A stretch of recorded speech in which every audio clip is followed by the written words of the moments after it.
How are you feeling? How long have you been here? 3 months, May 17th. And what brought you? That's difficult to answer.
I'm not clear.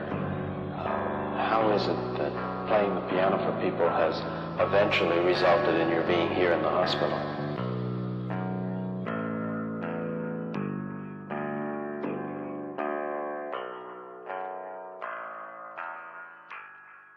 That's difficult to answer.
the end? There's a noise inside my head of crying people facing death. Is this the end? Is this the end? Oh, I'm burning in the dystopia.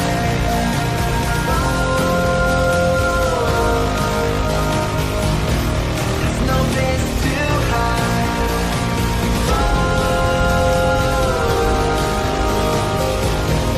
I'm burning in the dystopia.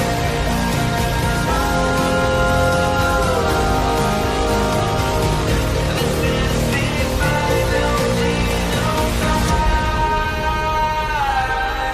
What have we done to the world?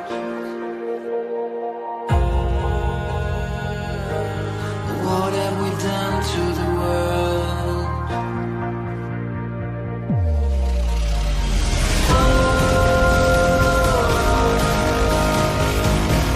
I'm burning in dystopia.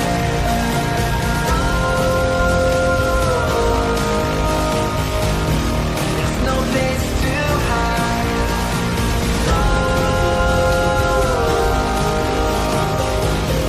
I'm burning in dystopia.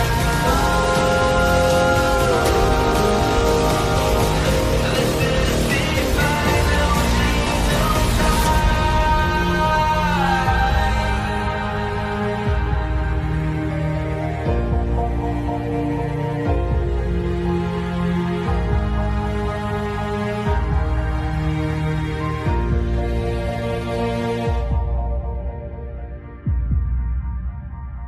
is the final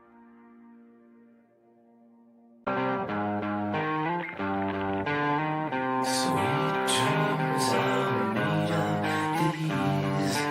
Who am I to disagree? Travel the world and the seven seas. Everybody's looking for something. Some of them want to use you. Some of them want to get used by you. Some of them want to use you. Some of them want to be out you.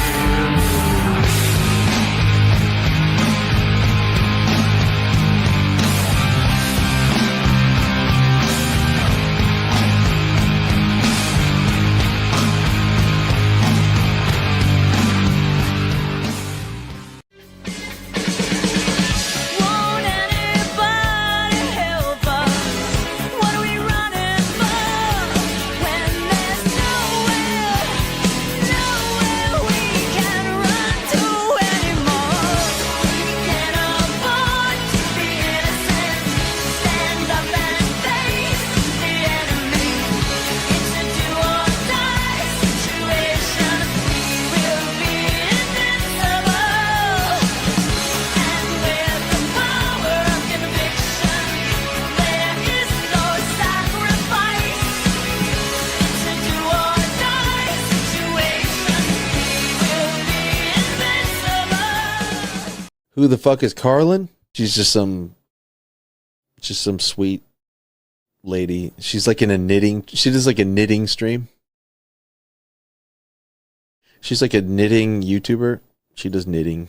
Can we grow up a little bit and All not Drill be sent $200. retarded? Have you Please. seen the work of Karlyn Borysenko? Anti-commie cult leader and is obsessed with looking at what actual far-left communists are talking about and organizing today, infiltrating them. They infiltrated the universities, schools, media. She has the receipts to back it up. Primary source evidence. Infestation is dire and she calls Republicans idiots eating slop. Agree. Thank you for the big super chat. Yeah, oh, I know Karlyn B. She's solid. She's funny.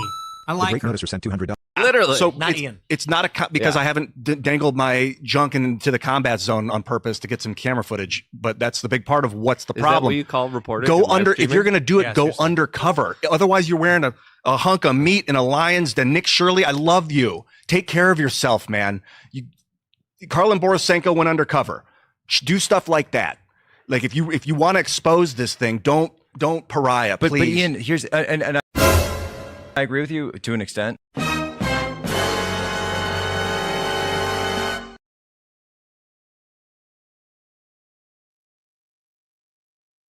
What's up? What's up? I definitely didn't start the stream on mute. You want to know why? Because I would never start the stream on mute. I am a professional streamer on the internet. I would never start my own stream 15 minutes late with my microphone muted. That would never happen. Happy Friday, Reagan. Happy Friday. Happy up. Professional. I'm a professional streamer on the internet. So it's Friday, and typically on Friday, is Rumble up? Rumble should be fucking up. Is Rumble not up? Is Rumble not going? It looks like, what the fuck, Rumble? What the fuck? I'm definitely streaming to Rumble. I don't know why Rumble isn't streaming. What the fuck? Okay, let me try something. Let me remove Rumble. Remove. Save changes. And now let me add Rumble back. If Rumble is not working, this is not my fault. It looks like StreamYard is connected to Rumble. So we will continue to Oh no, I'm live. We're back. Hey Rumble, what's going on? It's working. See, you just have to turn it off and turn it back on. That's all that's required. You literally just have to turn it off and turn it back on. This is the world we live in, guys. Well, on Fridays on the channel, we usually do something called watching some drama content and having fun. But the thing of it is tonight there is actually a spy stream. But the spy stream does not start until 8 p.m. tonight. And we are going to be watching a bunch of socialist Starbucks baristas talk about going on strike and preparing for a mass general strike and all that. Hey, did we have a channel member that oh my God, welcome to whoever joined the channel over when I was on the Rumble stream. I apologize. I can't see it in this particular stream because I think he did that earlier. But welcome to the new channel member who joined us over there. That's pretty rad. So later on tonight, starting in around 2.5 hours, we will be going to watch a live socialist presentation from Starbucks workers who are basically causing problems and trying to prepare for a mass general strike. Starbucks has this union, this kind of unofficial union called Starbucks Workers United, where they're the ones that are constantly protesting and picketing and trying to unionize and causing problems and all that stuff for Starbucks. Hey, thanks, Doug. Early fascist fund class dues. I really do appreciate that. You rock, bro. So later on tonight, they're going to be having an organizing call. And because you guys have been so amazingly generous and awesome and cool with channel memberships this week, because you've donated so many effing channel memberships that I'm kind of overwhelmed at the amount of and listen, don't get it twisted. You can keep giving me channel memberships and you can keep giving me super chats if you want to. I'm just saying that as my thank you for everyone being so generous and supporting the community so much, I am making tonight's spy stream, which was going to be a supporter-only spy stream. I'm making it available to everyone because everyone needs to experience some spy stream every once in a while. If you've never come and watched Real Radical Revolutionary Socialism with us, you will understand why we try to give out so many channel memberships. You will understand why we go inside Real Leftist organizing calls and we take the time to watch them, because not everyone's been gifted a channel membership yet. And so some people, they might be going, Karlyn, do I really want to sit around and watch a leftist for 2 hours? And everyone that has ever been to a spy stream, I promise you. And so this is a question for the chat. Only answer this if you have been to a spy stream at least once, okay? If you've never been to a spy stream, don't answer it, or I'll give you a third option. Do a 1 in the chat if spy stream is amazing and awesome and it's so fucking cool and you can't wait until the next one. Do 2 in the chat if spy stream is a big old boring waste of time. Do 3 in the chat if you have never been to a spy stream before. W's in the chat, old sub sailor, 5 gifted channel memberships. Thanks so much, bro. We really appreciate you. Because listen, guys, I know it doesn't always sound exciting to sit around for a couple hours and watch leftists talk about being leftists, but I promise you, you don't have to take my word for it. Look at all the 1s in the chat. There is not a single 2 in the chat. You may think that it's boring to sit around leftists and listen to leftists, but like every single person who has ever been to a spy stream before, they're like, holy shit, what are we going to see next time? Now, that's not to say that every spy stream is super exciting. Some of them are. Some spy streams, we get the craziest stuff in the world. Some spy streams are pretty boring, but even the boring ones give us access to information that we didn't have before. So even if we sit through a boring spy stream, relatively speaking, in which you're not going to get any viral clips on the internet because it's not out there enough, because that's just the way the internet works and that's the game we're playing. Even if nothing major happens, it's still an interesting experience. And of course, now we have this little tranny commie Stacy following us around, and Stacy is making it even more fun because every time Stacy tries to sabotage our spy stream, she loses, and I make more money, which is fun for me. And I like that. And then we get more channel members, and that's awesome too. Hey, Cheek Butt, fascism on Friday is my favorite. Yeah, we should. I wish we might institute Fascism Friday. I don't know. Kilgore over on Rumble says spy streams are very eye-opening. Yeah, it gives the left a whole different meaning, doesn't it? You guys think you understand what the left is doing, and you think you understand what the left believes until you come to one of my spy streams. And if you do not believe me, at around 7:45 p.m. tonight, in a little less than an hour or 2.5 hours, we are going to be transitioning over to a rare public spy stream. So if you have never been to one, I know it's Friday night and I know it's 8 o'clock, but I didn't schedule the live stream. I didn't schedule the spy stream at that time. I have to go based off of socialism time. And in socialism time, the very best time to have an organizing meeting, apparently, is Friday at 8 p.m. So that's just the way it goes. If you've never been to one before, you're welcome to come and join us tonight. If you want to watch it on demand afterwards, that's totally fine too. But it will be public. It will be available to everyone. And that's my thank you for you guys being so generous and so awesome and hooking me up with so many new channel members and so many super chats throughout the week. I really, really, really, really do appreciate it. But before we get there, listen, I don't know who Tyler is. I have no idea who Tyler is. Hey, Birdman Racing, happy Friday to you. Thank you for the mutual aid. Really do appreciate it.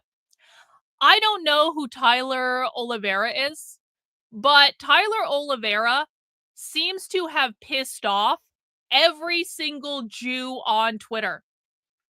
In fact, Tyler Oliveira seems to have pissed off every Jew on Twitter so much that all Nick Shirley had to do was reply to Tyler saying, expose the fraud or expose them all. I forget exactly what he said, but it's my understanding that this is a video about fraud.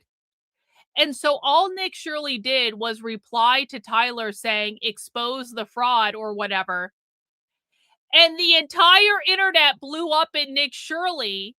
And now Nick Shirley is a Nazi anti-Semite because Tyler Oliveira has pissed off all the Jews so much by whatever the fuck is in this video that anger extended out to literally anyone in the vicinity of Tyler Oliveira, and it accidentally clocked Nick Shirley in the middle of the face. Nick Shirley basically got punched in the face with the Jewish fist that was meant for Tyler Oliveira.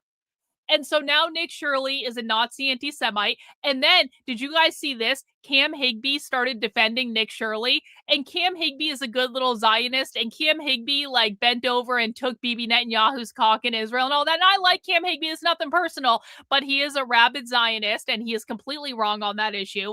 But then Cam Higbee started to jump in and he started to defend Nick Shirley. And then they started calling Cam Higbee a Nazi anti-Semite. And he's like, what the fuck, you asshole? I literally got on my knees and took Bibi Netanyahu's cock. I can't be an anti-Semite. I took the trip to Israel, you assholes. So now Cam Higbee's getting called a Nazi anti-Semite for defending Nick Shirley. And Nick Shirley is a Nazi anti-Semite for saying that Tyler Oliveira should expose fraud. And that is where we find ourselves here today.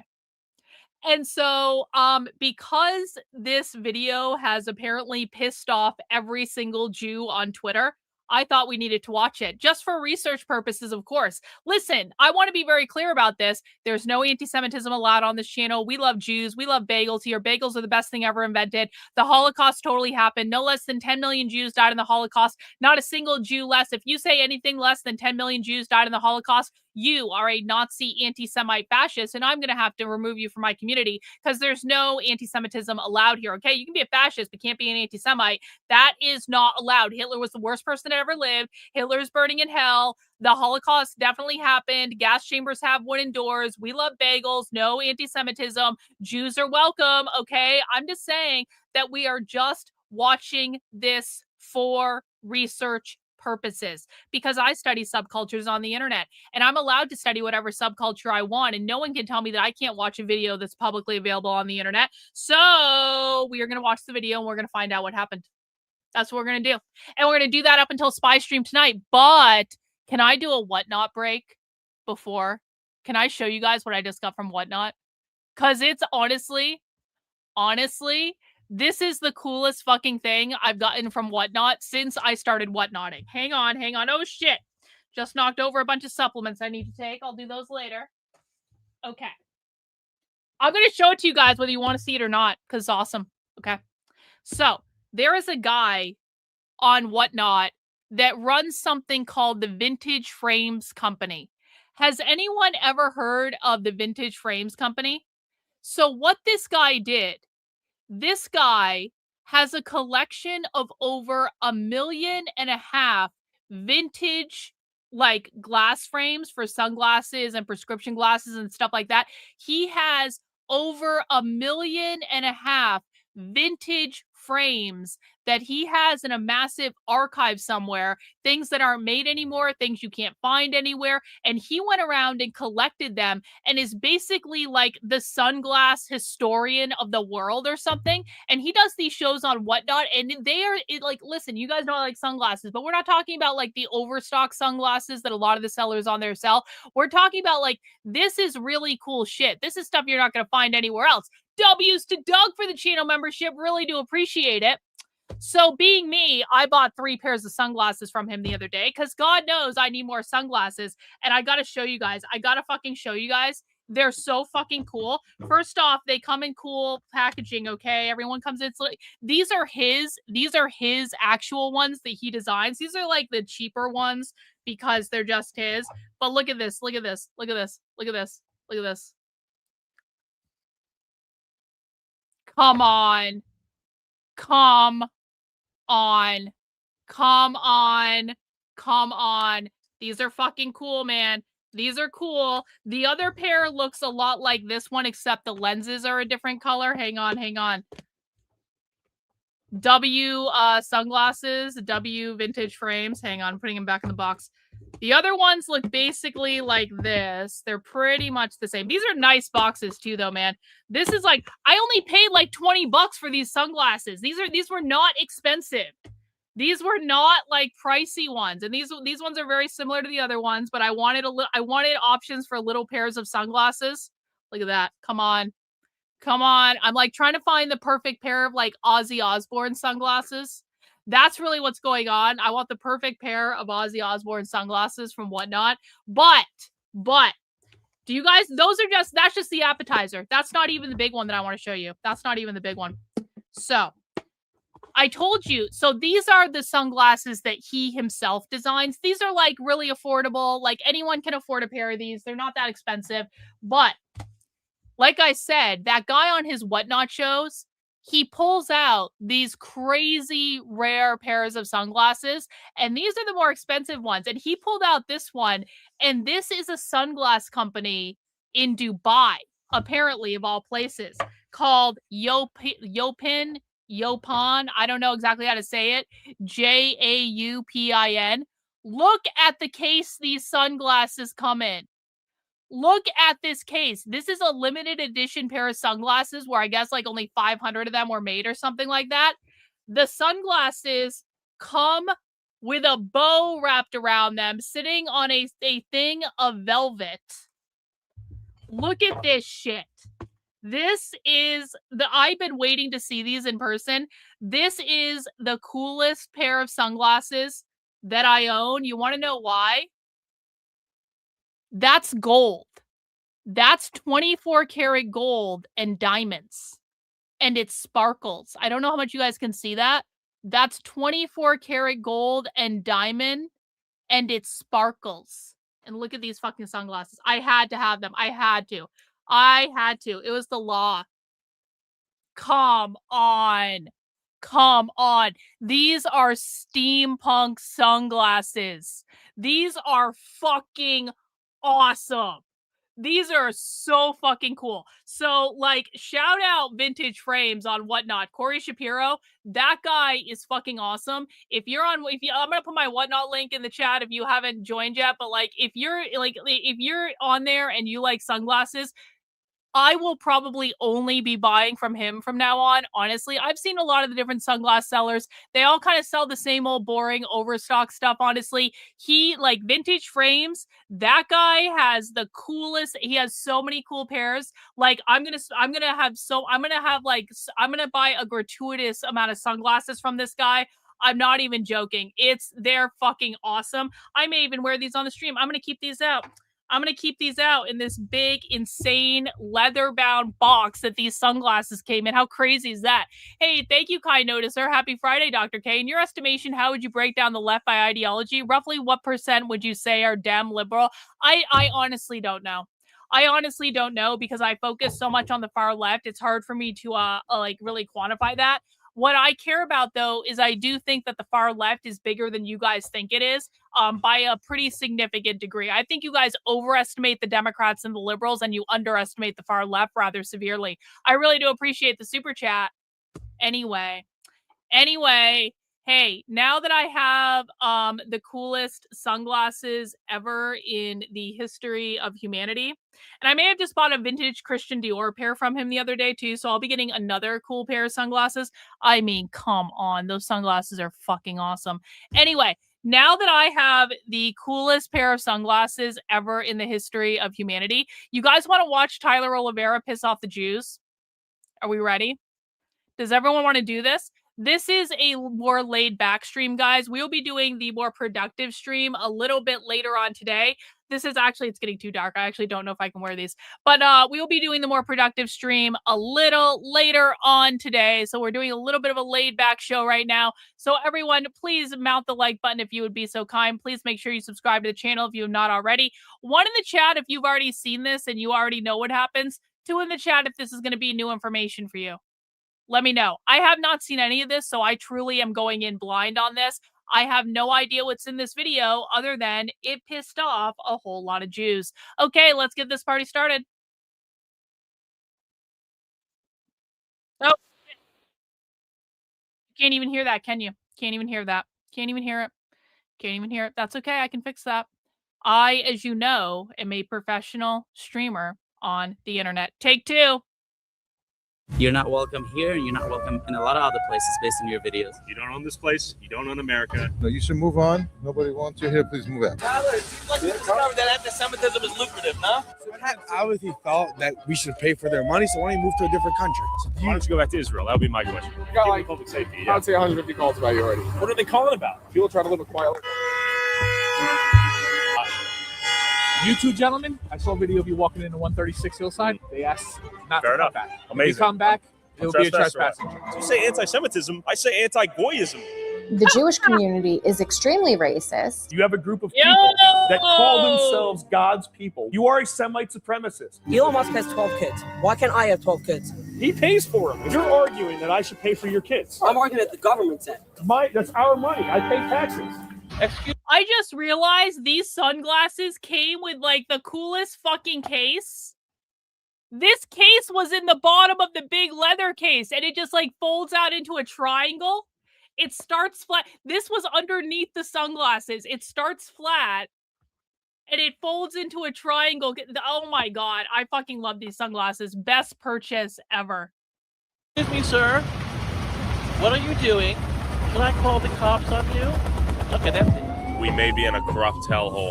So what am I being pulled over for? We got a call. Keep your hands on the steering wheel when you do stuff. This is Lakewood, New Jersey, home to one of the largest and fastest growing Orthodox Jewish communities in America, having anywhere from 6 to 10 kids per family, causing the community's rapid growth to spill into the neighboring towns of Jackson, Toms River, Brick, and Howell, causing non-Jewish residents to fear that their town will soon be turned into Little Jerusalem, just like Lakewood. The tactics within this community insecurity. I would liken it to organized crime. You were the vice chairman of the Israel Advisory Committee for Donald Trump in 2016. How did you get a relationship with the White House? Who in the White House? I don't want to say. Who are we messing with right now, Chris? Is this video a mistake, man? I'm going to be honest. The powers out here are pretty immense. It's not about Jackson. Jackson is a test case. If it isn't squashed soon, is going to take over the entire country. It's already a problem in all the surrounding towns. You have billionaires from Lakewood being involved, people connected to the president of the United States. In New Jersey, is there room for a two-state solution? No, there's clearly not. I think it's going to be a fight. I ride around Lakewood. There are near Lakewood, outside of Lakewood, and all these towns around Lakewood. There are housing developments where Goyim live. There are no Yidden there yet, but all these housing developments. Someone who they could turn it around. We saw what happened in Lakewood itself. There are a lot of other opportunities if people want to take that jump and become a shtickle pioneer. As the Orthodox Jewish community consolidated political power in Lakewood, taking majority control of the Township Committee, Planning Board, Zoning Board, and School Board, financially depleting the public school system for non-Jewish kids, overwhelming local infrastructure, and turning a once quiet town into a densely populated, over-trafficked Jewish enclave prioritizing Jews over non-Jews. Before I investigate the Jewish takeover of Lakewood and of the nearby town of Jackson, I first want to visit the town where the blueprint was born, Muncie, New York. Someone like David Badner saw the opportunity a few years ago. He bought 50 to 100 houses in Muncie. I believe that he single-handedly, in a certain way, turned around Muncie. These are opportunities that come up every once in a while, and someone has to step up to the plate. Hello, News. Thanks for meeting up on such short notice, man. My Muncelandians, we here. We outside. Yeah. When did you notice Muncie begin to form as a Hasidic Jewish enclave? I would say 20 years ago, I saw the first start of it, and then every year, it just started to grow exponentially. Hey! It's me. How are you? Stop what? They on Tyler. They on Tyler. But the Jews here were not happy to see me after I asked how they afford 7 to 10 kids on a single income and if they were on welfare in Kiryas Shoel. How many kids do most people have out here? 17, 18. How do they afford 17 or 18 kids? They're proud to do what the Torah says, that you need to be multiple and fruitful. How do you afford to study the Torah, though? God help me. Does the American taxpayer help you, too? Also, yes. How do people afford to have such big families out here? It's... No say anything. Are you Tyler? I'm Tyler. Are you trying to do another anti-Semitism video? How did I spread anti-Semitism? That's crazy you said that. Life circumstance, different culture. So this is their way of, listen, I know you're frustrated about some of the things we focused on. Is that kind of what I'm getting at? Sure. So give me some examples of how things were misconstrued. Yeah, what did I get that was wrong? So it's not necessarily misconstrued. Well, it is misconstrued. There's a lot of it that's, you'll cut a lot of it, cut out different words, make it sound a lot worse than it is. There's a lot of people here that are on welfare. A lot of people are in Section 8. A lot of people that are on a bunch of different WIC, food stamps, stuff like that. Sure. If you go to any low-income communities, you're going to see that. They're all going to be on the different welfares. Okay, so they were on welfare. Yeah. Okay. No bit of denying that. Okay. But again, it's the way you say it. It's the way you twist it. The way you... How did I twist it? Not twist it. Again, twist is the wrong word. I mean, just a thought. Listen, just a thought. Maybe if they don't want to be on welfare, maybe they shouldn't have 17 or 18 fucking kids. Listen, you want to know one of the main reasons I don't have kids and won't have kids? Because I like my money. I like my time. I like my money.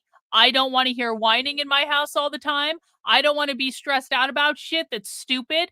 But listen, money is certainly a factor when you're having kids because kids are fucking expensive. It's expensive to have kids. It's expensive to rear kids. I can't even imagine. I would not be able to have the lifestyle that I have with all my fucking purses and whatever else I want and vacations.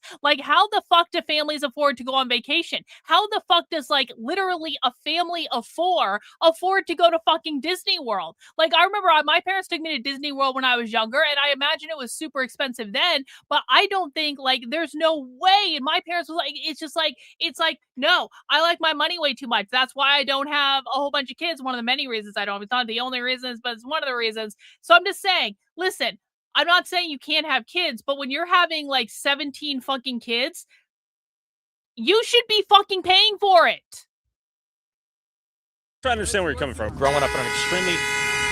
Dude, no. Ah, the insufferable hug. I see. You say I misrepresent, and then they do that. Like, come on. I'm not saying they're all good people. It's like I said, wherever you go, there's going to be the idiots. There's always going to be the assholes wherever you go. I totally get it. You talk about the community. It feels like you're trying to create a narrative that you did not find.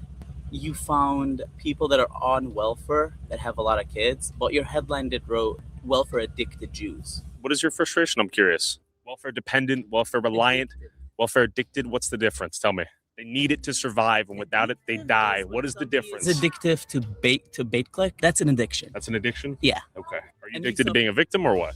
No. The Goyim were grateful someone was finally bringing up their town's issues. I show you. They take all my money, these people. You think they take the money? Good, man. Bienvenidos a Muncie con mi amigo. All right, see you, bro. How do you like living here as a non-Jew? So-so. Well, I don't What like do you mean by so-so? Because they're acidics. Do they treat you as one of them? Like, are you guys on the same page? No. They don't bother me because I don't deal with them. Okay. You think there is large-scale welfare fraud out here? Oh, yeah. Yeah? Yeah, it's a lot. They get away with everything. They get the Section 8, they get everything, the free housing and, Do you think most people work out here in the Hasidic community? No? How do they afford their bills? I wish I knew. I would do the same thing, too. And what are your thoughts on the driving out here? I got to ask you that. It's the most important question. I don't want to talk about it. The driving is crazy. Okay. Because stop sign over there, they don't even stop. They just pass. That's why so much traffic and accidents, and it's crazy. You saw the Curious Joel video. Why was that video good? That video was good because I've been in East Ramapo for as long as I remember. I also went to Spring Valley High School. I've been in the school system, and we've definitely seen a lot of things, especially since our school board was majority private school owners, mainly Jewish white men, and most of our school was not Jewish, and they had control over our public school system over like the past 10 years, purposely voting no on our school budget vote so that way we would fail, and we lost about 3-2 schools. Basically, through block voting, Orthodox Jews won enough seats to control the East Ramapo School Board and went on to eliminate hundreds of public school positions like teachers and social workers, while approving millions of taxpayer dollars to be spent on their children's religious private schools, ultimately gutting the public school system for the estimated 9,000 black and brown public school students, while diverting that money to their private religious schools. They give us food that's rotten and it's cold, and it hurts our stomach. I ask you, do not take our music program away. I love playing an instrument. My brother would be crushed. And the budget cuts were so devastating that in one instance, an elementary school shut down, and the majority Jewish school board then voted to sell it to a Jewish yeshiva for pennies on the dollar. Basically, the poorest, most vulnerable kids in these communities had their schools gutted and looted, all by a majority Jewish school board whose kids didn't even attend public school. We believe that some of the decisions that have been made by the board have not been in the best interest of the public school community. You don't like it, find yourself another place to live. How was your education? Wow. My education, it was decent, but it definitely could have been better if we had the resources that... Remember, guys, I just want everyone to remember. Anti-Semites hate the Jews for no reason. People who have consternation about this stuff, I just want you guys to remember, it's all for no reason. The Jews are not doing anything wrong. The Jews are perfect. The Jews are awesome. And if people are being hateful towards Jews, it's because of no fault of their own. Like, the Jews didn't do anything to deserve being hated by people. They were perfect, upstanding citizens of society that contributes productively to their community. And if you're an anti-Semite and you don't like Jews, then that's a you problem because they didn't do anything wrong. Okay. We were allowed to have, but again, for the past 10, 15 years or so, people have been purposely voting no on our school budget vote, so that way we had no funding and money for our school. And, you know, that was done purposely. And who was voting no? Majority, the Jewish community. You, like, drive around here, you'll literally see signs saying vote no for a school budget, which I think is crazy. Luckily, we were able to get a ward system to be able to get 3 seats for, you know, the wars, but if it wasn't for that, we still would be majority white Jewish men voting for public school students that they don't care about. Yeah, and they purposely go out their way to isolate us. We're basically isolated to the point where we feel like this isn't our home. A lot of people like to say they're ducking taxes and all that. There's truths and lies to that, but I could only tell you that I've only seen the bad part. The bad part is I've seen houses get broken down. I've seen certain spaces, buildings get destroyed for let's just say for more kosher customs, you feel me? So I want to thank you for showing our community. I don't believe in hiding. I believe we have a tremendous amount to be proud of, and like every community, we're different. We have our goods. Other communities have their positives. Tell me about what are some of the best things about this community then. Yes. Tonight at sundown, we shut our phones, we shut our cars, we go to shul. The most beautiful part of our religion, do you understand that Orthodox Jews can be anywhere? The sun is coming down and it's the last opportunity to pray what's called mincha, which is afternoon services. They could be in the most important meetings and they'll go. Listen, go fuck yourself, Dan Crenshaw. You're not welcome here, okay? Latrina, thanks so much for the super chat. That's why they're called the chosen people. They always choose each other. You know, I even saw a very interesting video on Twitter yesterday. Did you know that Jews can smite people? Did you know that there's Jews out there who have literally made videos saying that they are going to smite Tyler Oliveira with a hex? I was like, I had no idea that Jews were so special that they could literally smite people. That's, you know, you learn something new every day, all right? Pray. And they could care less about anything happening. The same things with Shabbos. We come home, our families are waiting. We sing Shalom Aleichem. We welcome in the Shabbos, and you'll say back Aleichem Shalom, right? Could they feed 10 kids Yes. without those programs? I am one of 10 children. You're driving I heard about cars for G-Wagon, kids, bro. yeah. My father was never on any welfare. I used to reuse sandwich bags to save my father a penny. That's great for you. You're not welcome here, and you're not welcome in a lot of other places based on your video. What about me, though? I love you, man. You are funny. You don't own this place. You don't own America. I can do whatever I want. Whatever you So want. Get in your G-Wagon. Get to work. You're not trying to bring people together. You never did. You never will. It's who you are. Somebody hurt you deeply, and I'm sorry. He was right. Someone did hurt me. Whoever told my sponsors to pull out after making one video exploring a community of welfare-addicted Jews. If you want to help me avoid ending up on welfare too and get access to all of these videos early and watch never before seen content I can't upload on YouTube, go subscribe to my Patreon. Speaking to frustrated Goyim. His Patreon got pulled down too. His Patreon got nuked off the internet. He shouldn't have been using Patreon in the first place. He should have damn well known better. That was a mistake on his part, but that also sucks. In Muncie, I headed to Lakewood, New Jersey, one of the fastest growing Orthodox Jewish communities in America, where a similar Jewish takeover has taken place, leading to the gutting of the public school system, all while turning a predominantly working class Irish and Italian town into Little Jerusalem. Little Jerusalem. I'm trying to merge a gap to see if there's any way that we could actually be one community. Because as you can tell, it's 2 separate communities. Look around. You will not see a non-Jewish resident here. We got the Yiddish bus. This is really all That's Jewish crazy. stores. Sure. Now, the pizza place, it's going to be kosher pizza, probably. A lot of these signs are written in Yiddish, and everything's insulated. Basically, you come here to this plaza, get everything you need. Quite convenient, quite nice. Listen, no offense to Jews and Yiddish, but I was to understand that English was the official language of the United States. If we don't allow Spanish, then why the fuck are we allowing Yiddish? You can shop here, of course. We could go in and they'll be friendly, but everything's geared towards one community. But And is it always this way? This part here, is this newly developed in the last? Oh yeah, so this used to be a concrete yard. Got it. So we're almost where we're standing. Used to have rows of concrete trucks. Sure. It's bustling. It's busy. Now, this place was packed with Jews buying groceries for Shabbos. But keep in mind, Goyim are fully allowed to come in here and shop whenever they please. They're very friendly. I don't think anybody's going to be nasty to us.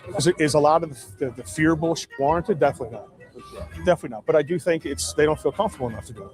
But it's important to understand the bigger picture here. As kosher stores move in, more Jews move here too, creating a positive feedback loop where a town rapidly becomes a Jewish hub, ultimately changing the character and identity of a town, and in Lakewood's case, overwhelming the infrastructure. No Before we official explore the language many here. implications of life for Goyim as towns like Lakewood Yep. become increasingly Thank you, Jewish, I Dan. want you to understand how quickly the word anti-Semitism gets weaponized in real time out here. Tyler, it seems like you discovered that anti-Semitism is lucrative, no? Why do you think anything that you don't like to see is anti-Semitism? What have I said that's anti-Semitic? Go. When you talk about people accepting government money, and the overlay is a bunch of pictures of fraud, you're trying to twist it to make it look like we're doing fraud. There were welfare programs that were defrauded by Jews. What did I say that was a lie? There are Go. welfare programs that are defrauded by Yes, and I everybody. made a Minneapolis video as well. I made Yes. several That's videos. exactly Why are you what being the so Democrats sensitive? What you're trying to make it sound is like anyone who accepts government money in the Jewish community is doing fraud. That's your interpretation. What you're doing is dangerous.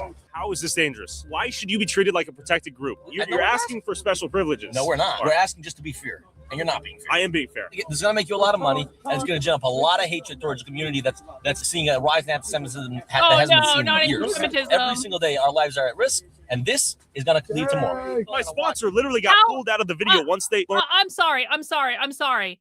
Was that any different from what we hear trans leftists say? This is going to drum up hatred towards the trans community. You're literally putting our lives in danger. Oy vey. The topic of that video. I lost the sponsorship. How is that lucrative? Tell me. Do you say anti-Semitism? I say anti-Goyism. Listen, man, you got a kid in the car. I just noticed. Drive your kid home. Get your groceries. You're getting honked at. Let's go. It was good to meet you, though. So you're arguing with the United States because the president obviously thought that we should pay for their money. So why don't you move to a different country? Why don't you move back to Israel then if there's so why much don't you go to anti-Semitism, Israel? right? Like that guy said. Why doesn't he go to Israel? We are giving back. In theory, welfare is a good idea. It's sweet, right? At what point is it too far? Because this is a program designed to help single moms after they get divorced and keep the kid from starving. I also disagree with you that someone doesn't have a right to have a child. I think you should have a child if you can afford it, right? Interrupt real quick.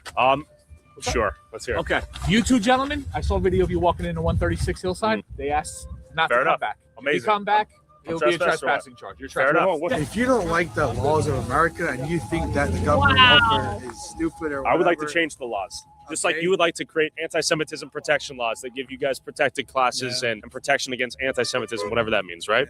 Why don't you go back to Israel? That would be my question. because I like it here. Same here. I like it here, but I like to make some changes. We can both agree on that, right? So please keep on moving. God bless you. There we go. He loves us. I know. Make a Yeah, change. you guys have group chats of me. You guys say, beware of this guy like I'm like Hitler or something. I'm like, come on, dude. I'm a nice guy. I talk to everyone. Elon Musk has 12 kids. Why can't I have 12 kids? He pays You're not for a them. Your selling billionaire. point over here is that people can't have children if they can't afford them. You, as a society, are born from people who started with two people. Two, okay? Adam and Eve. That's it. You want to go with the Big Bang, but it started at some point. There was two people. And now there's billions, and there was trillions throughout the world. So you're saying if you can't have What kids, does that have to do with anything? All of It those has- people didn't have welfare. Adam and Eve had Cain and Abel. Did they have a welfare is government we live that in a paid government. for We their live in a kids? government that decides that if you have children, we're going to help you. Now, everyone does their part. You should not have more kids than you can afford. You're arguing that I should pay for your kids. That's what you're arguing. I'm not arguing that I don't speak for the kids. You are. I'm arguing that the government said. No, that's Who do you my. think That's funds our the money. I government, pay you taxes. asshole? I shouldn't be funding your And you kids. elected Donald Should Trump. not be funding your kids. You don't pay for my kids.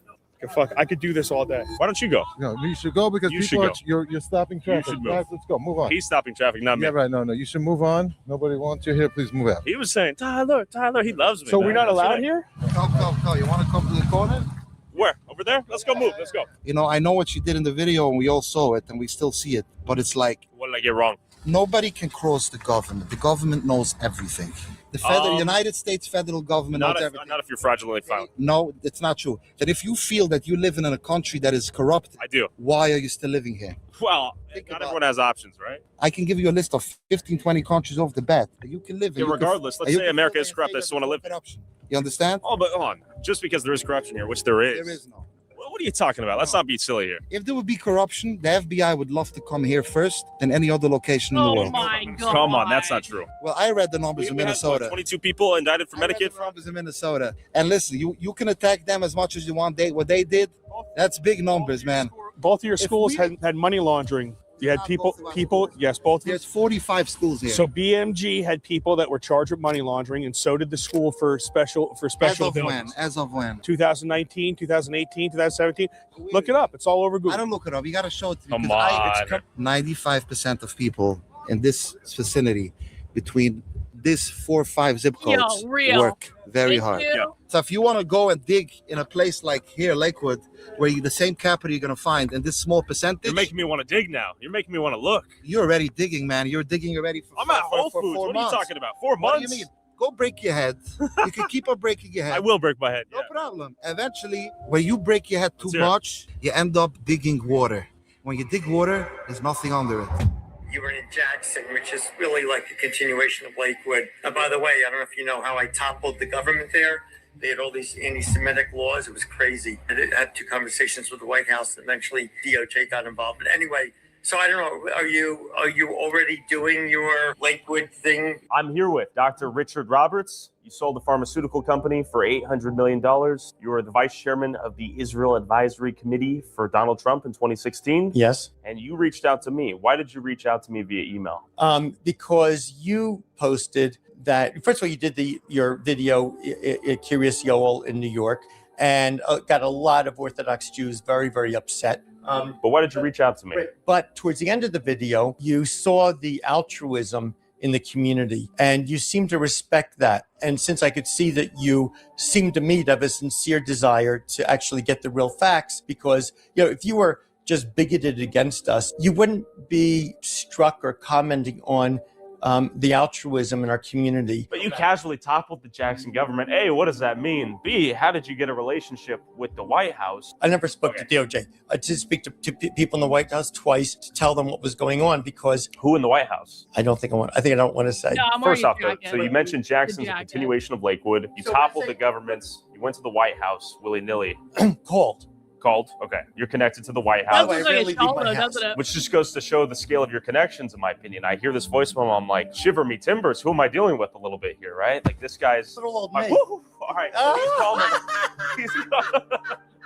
And you might be wondering, why are mega wealthy Jewish power brokers connected to Donald Trump trying to set the record straight with a lowly goy tuber like myself? This all begs the question. Why are they so afraid of me?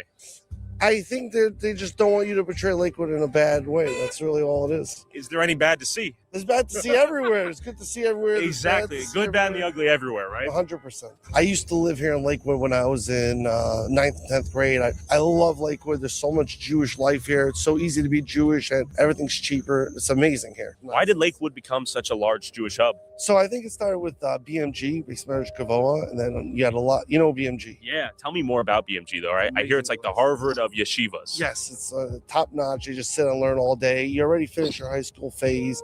Most people went to Israel already, came back, and they just sit and learn all the time. It's amazing. I used to do it when I was a teenager. Lakewood's an amazing place and everything. And I think I've seen your videos all over. I just think that people get nervous and stuff like that, but you're just coming here filming the truth, and you're working just like we are. That's it. We're all in the same boat. What should we know about Lakewood? It's a great place. You're always welcome here. Thank you. Thank you. Yeah, we've got, it's welcoming for the most part. A few guys are fired up. We try to give them the chance to speak, have a conversation. Do a little psst. Okay, what whisper did we miss? Nothing. I gotta go now, but I love it. To a T. A guy gets a whisper, then he goes quiet. Would you like to say anything? How you doing? Or with this guy whispering in his brethren's ears, he comes up when they're talkative and sweet, and he goes psst, psst, psst, and then they stop talking. It is miraculous. Tyler, good to meet you. What's your name? If I say something good, you're gonna put it on? Let's go. We just met up with the guy. He was like pissed off that we like come around here and explore. This guy's killing me, dude. The psst, psst. He's treating you like a child. So the whole world's gonna laugh so nice. I know. This is pathetic. He's treating you like a child. Who is this guy?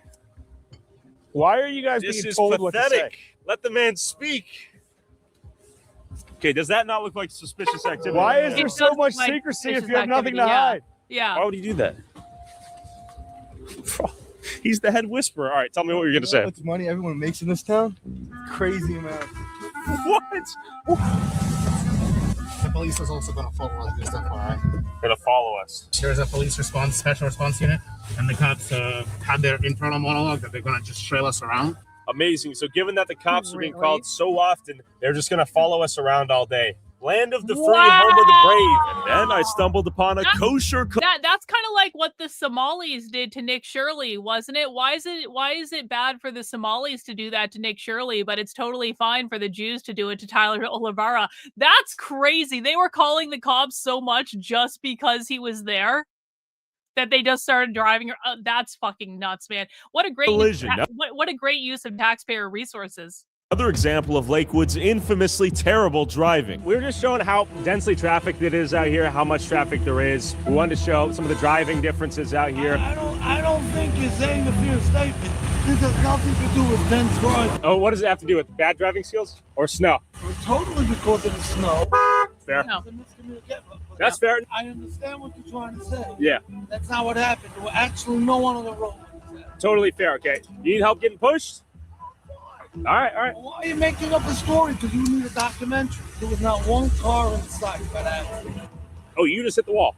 That's it. You didn't hit anyone? No. Do you need help getting pushed? Okay, we're going to get out of here. Oh, you're good. Better than anyone else. You need a job. I agree. You need a job? No, I mean, I'm employed. I employ a lot of people, actually.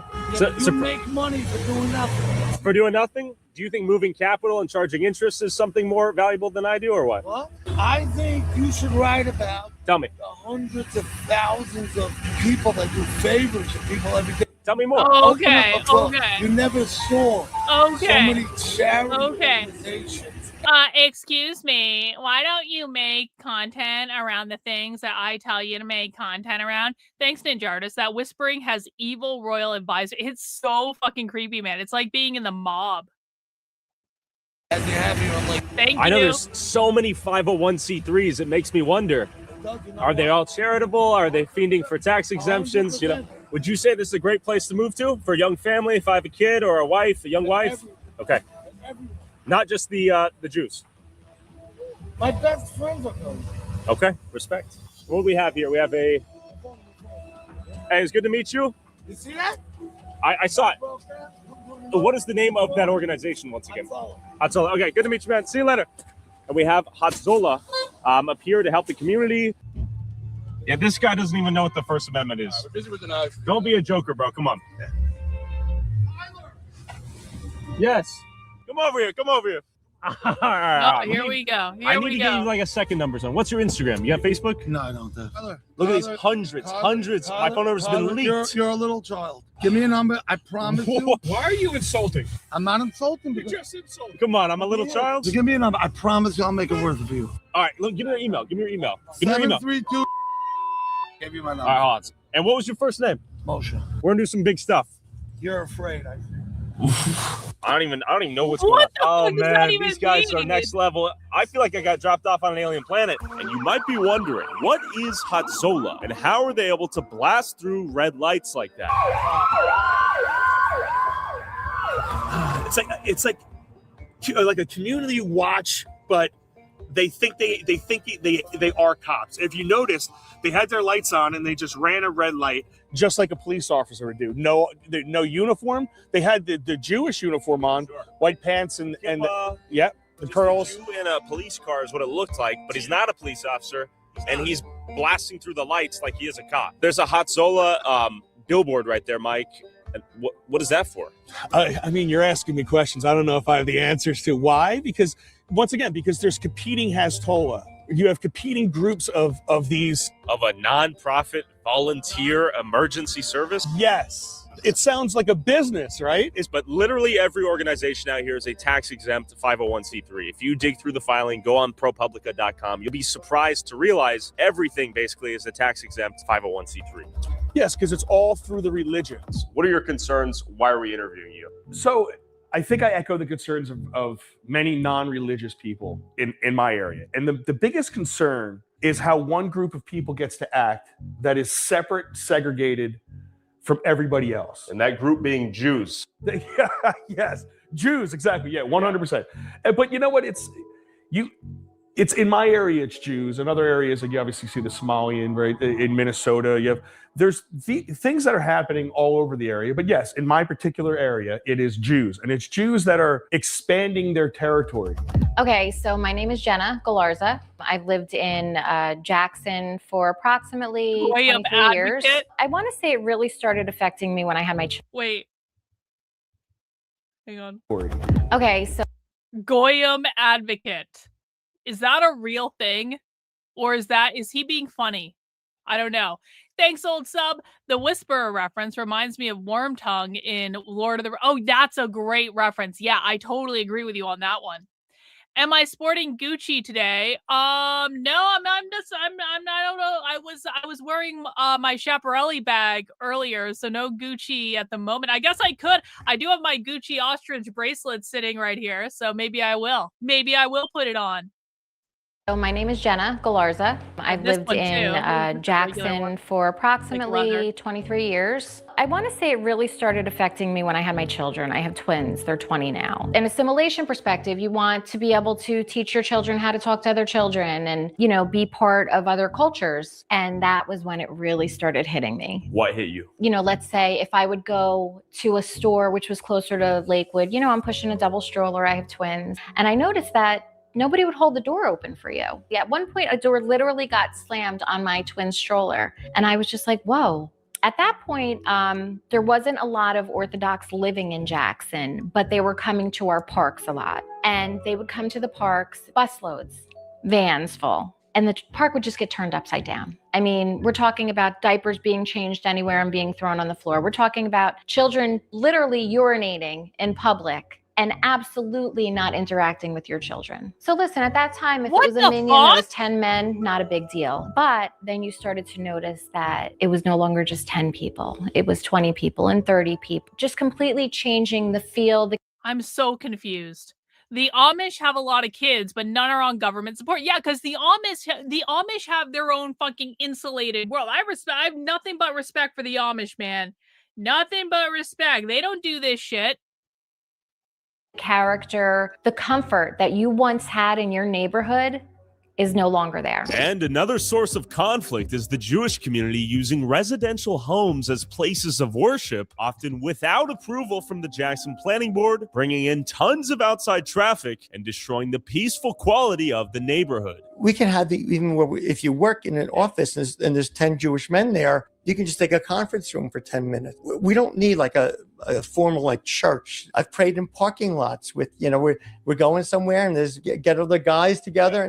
And, but if you're living in a residential neighborhood and this house becomes like a revolving door of people coming in and praying constantly, parking their cars, I imagine there's some quality of life concerns, right? Increase in traffic and the streets being covered with cars and people all over the place, or what? I don't think that that's what really happened, but maybe on the Sabbath. But you'll have any Semites will probably say that because they don't like us. They don't want us. This home used to be probably about 1,100 square feet. It does have a new owner. Okay. Apparently, they did get permits to expand on their house. Most of the permits are just, kind of... Thank you, Maria, for the super chat. Not Jewish. I quit holding the door open for people with strollers because they always get in line in front of me. And yeah, I don't interact with other people's kids because who wants to be... You know what? That is a fair point. People with strollers in any sort of public environment are pretty fucking annoying. And especially at the airport, and this is no offense to parents, I understand it must be difficult to travel with children, but I feel like people with strollers at the airport have an extra sense of entitlement that they really don't deserve to have. It's like, bro, you're the one that decided to have kids. Not my fault you have to cart all this shit around. Thank you so much, Andrew. I really appreciate it. Is this the same community of Jews that lives off financial assistance from the government and refuses to work? I mean, it kind of seems like it, but obviously I'm not passing any judgment. No anti-Semitism allowed on this channel. We love Jews. In fact, I think Jews should be able to take as many taxpayer dollars as they want and not give shit back in return and just abuse everyone around them. I think the Jews should be totally allowed to do that, and they should be able to smite anyone that calls them on their bullshit. Just given. Nothing is really followed through. Okay. This home will be being used. We got another super chat. Thanks so much, Latrina. YouTube is censoring the G word. No shit. No shit. Well, that's a YouTube thing. That's not a me thing, but I do appreciate you letting me know, and thank you for the super chat. Or a full-out temple. Temple. Yeah. Well, that means that I'm they're back. going Don't worry to be about it. praying in this home several times a day, probably staying over on Friday nights until Saturdays. As you could see, there's no parking lot here. This is going to affect every person that lives here. And the other problem that I have with this, and that I think should be looked into, is there's definitely funding going to these places. If I was a concerned neighbor and I said, hey, they're building a temple, what the hell? What might happen next?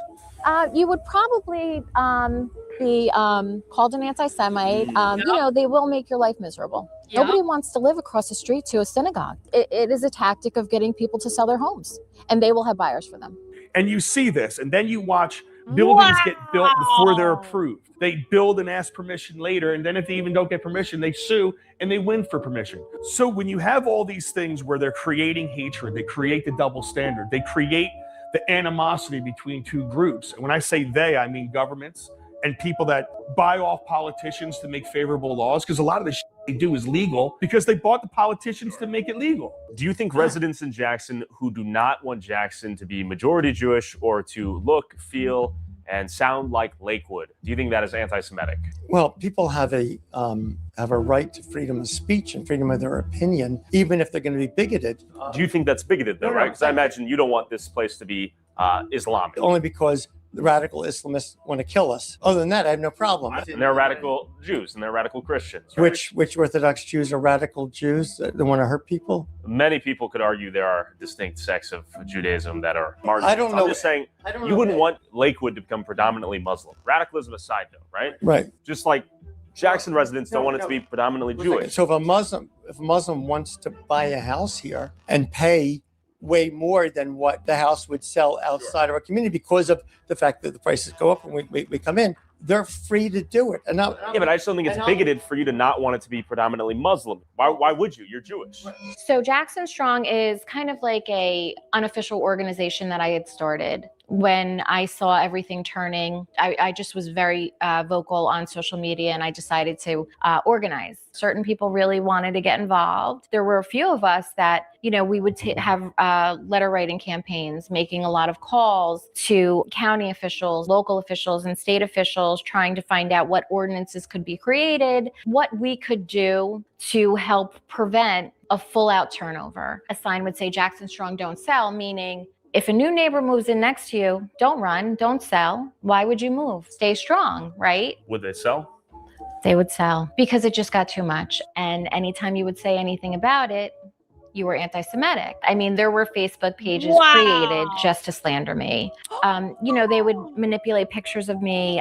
They would put, you know, Russian hats on me, a Hitler mustache. You know, these were things that were even coming out of Israel. At one point, there was a post where, you know, somebody had said that, you know, she needs to have an ice pick in her eye, you know, and something like that. I did go to the prosecutor's office, and my Jackson Strong page was taken down for no good reason at all. It was just taken down. There was a page, Rise Up Ocean County, which was a pretty important part of everything that was happening. That page was taken down also. However, it was hijacked. So when our page was taken down, just for stating the facts, when you're bringing out the Kaporis incidents, when they're cutting the necks of the chickens and blood is pouring through the streets, and then you're talking about that and you're posting videos, and all of a sudden Jews are murdering chickens in the middle of the street?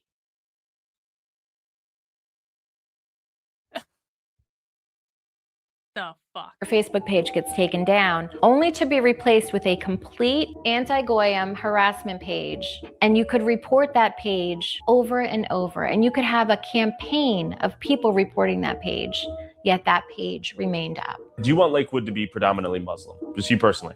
No. And why?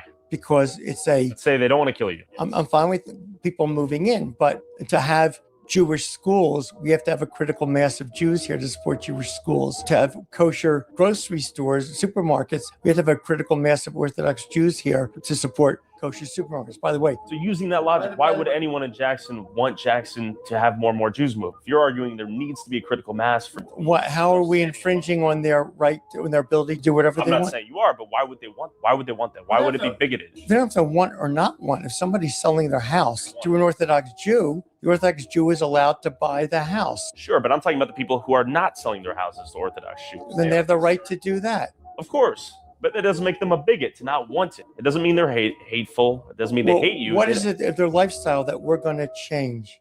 All right, so we could start with the traffic.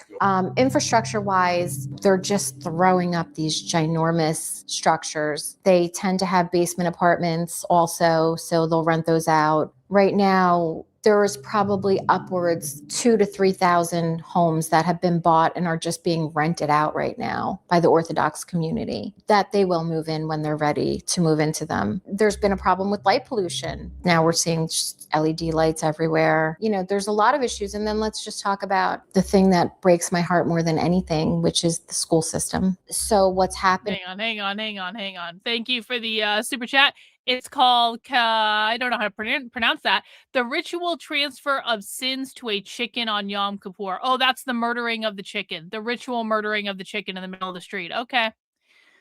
All right. Okay. You know, see, people think I'm crazy for saying I'm psychic as fuck, and then Jews are murdering chickens in the middle of the street. Like, I'm sorry. I remember a time about 5 years ago when I got resoundingly canceled by Jews all over the internet for saying that I believe God loves everyone, even Hitler, and that's why Hitler is in heaven. If you ever saw that famous tweet of me where I said Hitler went to heaven, the point I was making is God loves everyone unconditionally, no matter what you do in your human form. Therefore, yes, Hitler went to heaven too, because God loves everyone unconditionally. And like, that was literally the point I was making.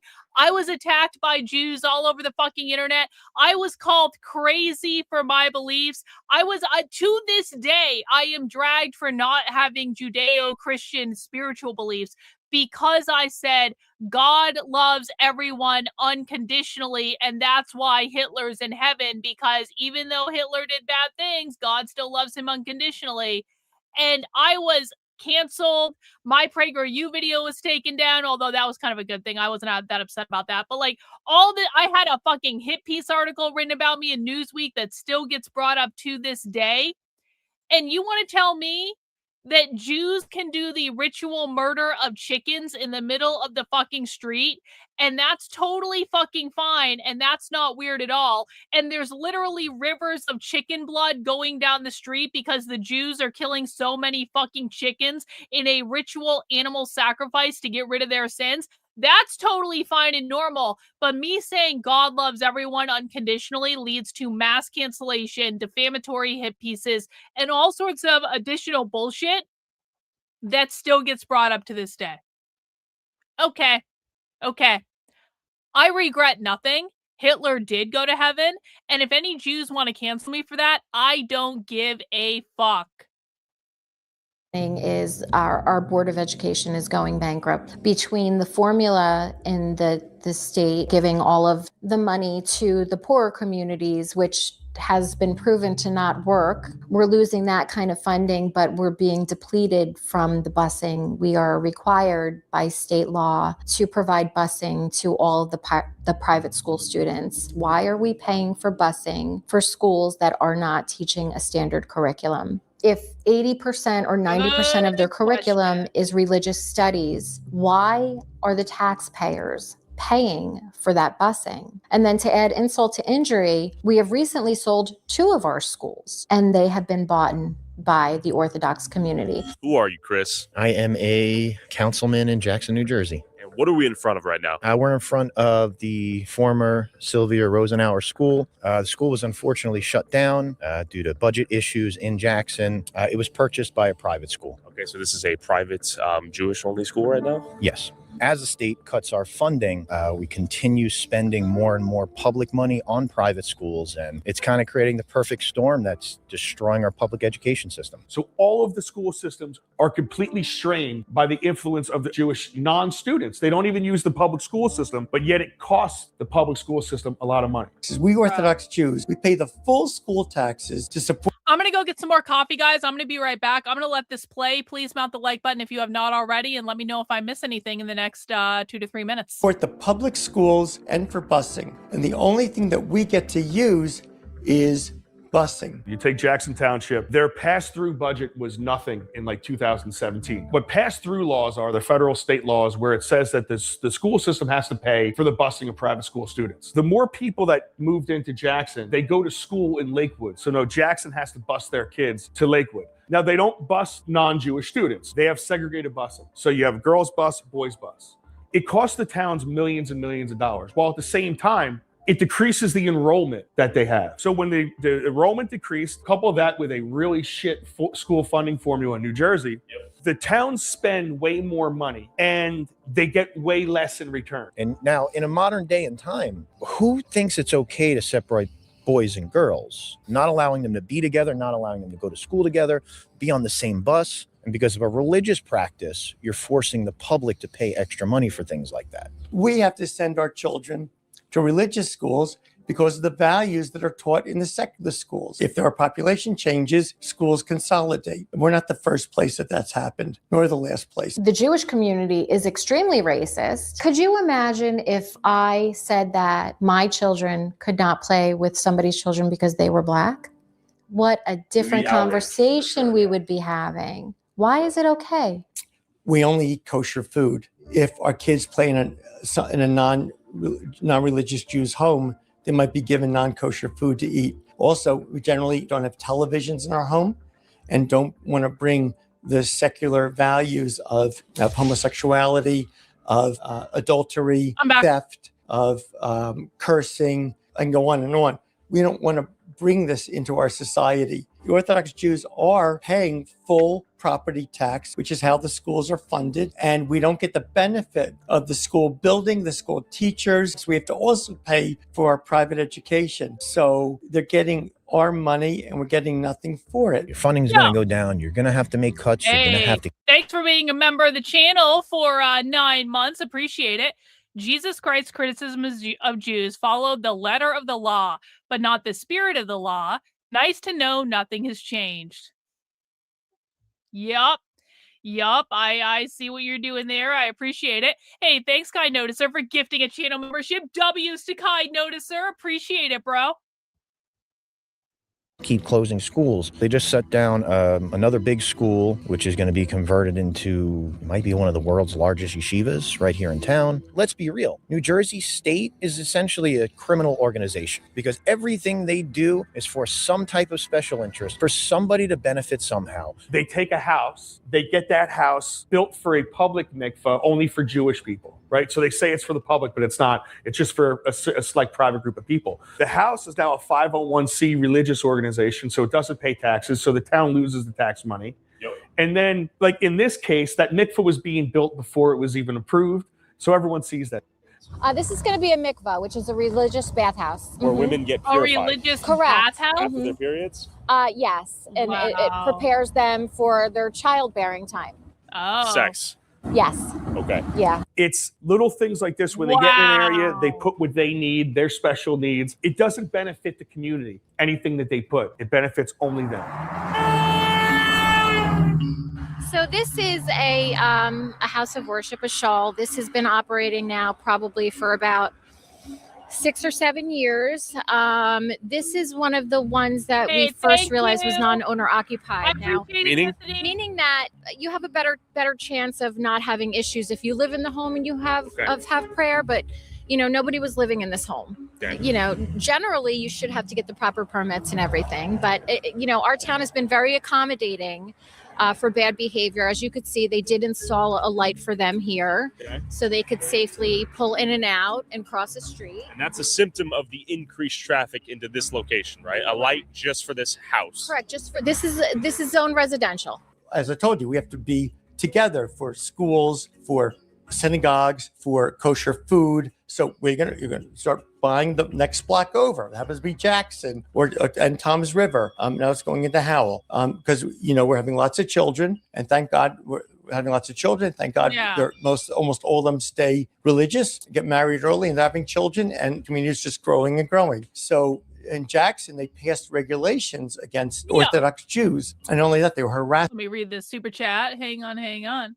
Bad things have happened in Orthodox bathhouses. I would not be surprised to hear that. Thanks so much for the super chat. Us. Let me give you an example. We pray 3 times a day, morning, afternoon, and evening. So Jackson, they were very unprofessional, very amateurish. So they had their code enforcement department counting the number of Jews on the street, and they left the emails on their Jackson Township email system. So when litigation ensued, it came out in discovery. So they say, I see 3 men. Hey, W's to Anthony in the chat, gifting a channel membership. Really appreciate it, bro. You rock. Wearing the garb, carrying Bibles, going into this house. And the inspectors would actually go onto the property. Side note. Do you guys want to know what the greatest snack of all time is? I never would have expected this. The greatest snack of all time is dill pickled flavored pistachios. Has anyone ever had these? Victor buys these at the gas station, and they're fucking awesome. They taste just like a dill pickle, except they're pistachios, and they're more filling that way. Dill pickle pistachios for the win. And peer into the window to see if we were praying. Okay, so the house was zoned residential, and it is being used as a house of worship? No, but you could just go in there. The guy owns the house. You can just go in there and pray. We do it all the time. Just like, when I have the Super Bowl here, I have 50 people here. In contrast to the Super Bowl, how often does this congregation happen per year? Is it every week? Oh, no, we pray 3 times a day. Now, 3 times a day versus once a year, though, right? That's an important distinction. Oh, but I'm saying, but every week they get during football season, get people over watching football, and they get 30 people in the house watching football, right? Anybody in America can do that, and they're not cited for a violation. You don't think they would have been treated the same if it were a mosque or a church? There are Christian groups, and that they were not harassed like we were. So you guys were singled out, in your opinion? Yeah, for sure. What happened in Jackson? What anti-Semitic laws is he referring to in his opinion? So it's everybody is reacting in their own way, zoning law wise, to try to fight. Listen. I fucking love dill potato chips. Dill potato chips are amazing. The problem is that I am on the keto crash starvation diet. And so eating an entire bag of potato chips, sadly, is not currently on the keto crash starvation diet. But eating a bag of pistachios, while they do have carbs in them, they also have fiber in them. And this I can rationalize and work into the keto crash starvation diet. A bag of chips I cannot, sadly. What they do. And what that is like buying corner lots that are unbuildable, using the RLUIPA laws to build on them. So what happened was there was a little bit of a rush to stop Lakewood. I would say about 2010-ish, where you saw different towns making different zoning laws. Brick did its own little thing, tightened up zoning laws in certain areas, and they did it in a way where it wasn't pointing out one religion. Jackson kind of did it in a way where they did point out one religion. But what does that mean? So it's like they tried stopping the shoals in the middle of the houses, but what they did was they worded it and they said things as they were doing. Like the people on the boards were saying stupid shit during the discussion that were anti-Semitic, basically to give them fuel to come in and say, you guys are making anti-Semitic laws. Okay, it wasn't necessarily what they were trying to do; is how they were trying to do it. Now the council president up there, Mordecai Bernstein, who was a part of it. You have that guy Richie Roberts. They got the DOJ to do an. Can I tell you again? On Fridays, we have interesting random discussion. Can I just tell you, one of the reasons that I am surviving on the keto crash starvation diet is protein and collagen creamer in my coffee. So you can buy like powdered creamers that are like collagen and protein and stuff like that. It thickens the coffee up. It makes it more filling. I don't have it right now because I ran out, so I've got to go get some more. But like protein fucking collagen creamer has been game changing. It is the best thing ever. There are any number of brands you can buy. Like, I mean, I've gone through a whole bunch of them and just like look around and see, like, there's some that they sell in my local stores. There's some I've ordered online, but it all does the same thing, which is that it just like, it has additional like stuff in the coffee that's good for you and stuff like that. And it fills you up. And so you gotta get into ketosis, man. Like if you get on keto and you actually do keto, your body will naturally suppress your appetite after a while. That's why keto is such an effective way of losing weight. Like, I mean, she just is going in Ozempic too, I guess. Like, people are accusing me of being on Ozempic now. I'm very sorry to disappoint. I'm not actually on Ozempic. No shade to people who are, though. But like, once you do the keto diet, if you do the keto diet correctly, it suppresses your appetite. So, pro tip. Investigation. They sued under our LUPA, and they had the DOJ do an investigation into him. They hammered Jackson. So now it's like Jackson is castrated and cannot even fight it anymore because they got told by the federal government and the state government they get to do whatever the hell they want. So now that's why you're seeing the synagogues going up in single family or multiple family, big houses, $800,000, $900,000 I agree houses. with this. We lost the lawsuit. I used to have bulletproof coffee all the time with the butter in it, but butter coffee is fucking delicious. I might actually start doing that again. That's a good idea. I haven't had butter coffee in a while. On this property that was too small of a property on the buildable lot. The people that came out to that meeting made this type of comment. This was deemed anti-Semitic. This is a family neighborhood. We like to keep it a family neighborhood. Anti-Semitic.